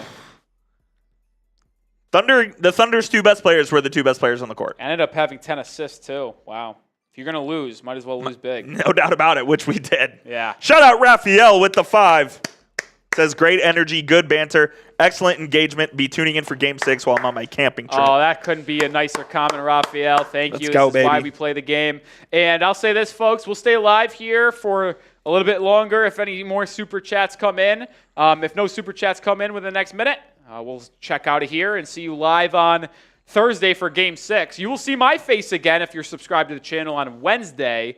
There are plans for me to do a NBA draft video for Wednesday. Who knew? So if you guys watch our videos we put out as well as our live shows, I'll be here to do an NBA mock draft with trades. I've never done one this cycle with trades on Wednesday. Okay, I'm in on that. I'll be tuned in. It'll be a fun one. I got a couple trades in mind. I'm trying to decide who I want because obviously who lands Kevin Durant. I will have to decide who ultimately lands Kevin Durant, and I will have to also decide. I already know I'm trading a pick inside the top 5. But I also got to figure out which who one trades for Kevin Durant. Maybe I'll just flip a coin between. But you would have to push that out on Wednesday. Oh, it is. Yeah, it's okay. going to go out Wednesday. Yeah. I think I'll flip a coin between Houston, San Antonio, not San Antonio, and Miami.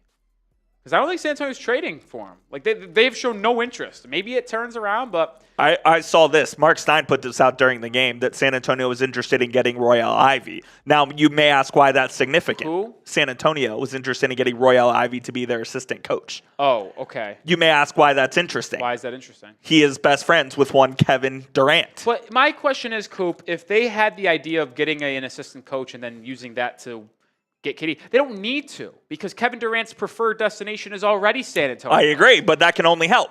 I mean, that doesn't change anything. All right. Now, the question is, if I'm trading for KD, am I giving them the 10th overall pick? I'll be honest, I don't think Houston's going to give it up. So then from a pure... That leaves 14 for San Antonio, which... So if it's purely just doing a mock draft to where he gets traded, I think I'll have to do Miami or Minnesota with the 17th pick. But he doesn't want to go there. Doesn't want to go there, and I don't even know if Minnesota would offer the 17th pick because I think it just might be Gobert, DiVincenzo, and Rob Dillingham.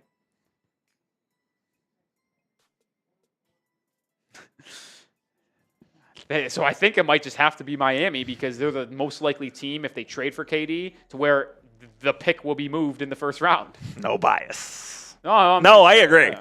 No, I think it would make the most sense. All right, no super chats came in. Appreciate the 47,000 people that watched tonight's stream. Appreciate everybody who hung out with us here. Join us Thursday. Join us Thursday night for Game 6 where we could crown an NBA champion or we could have a Game 7 be forced.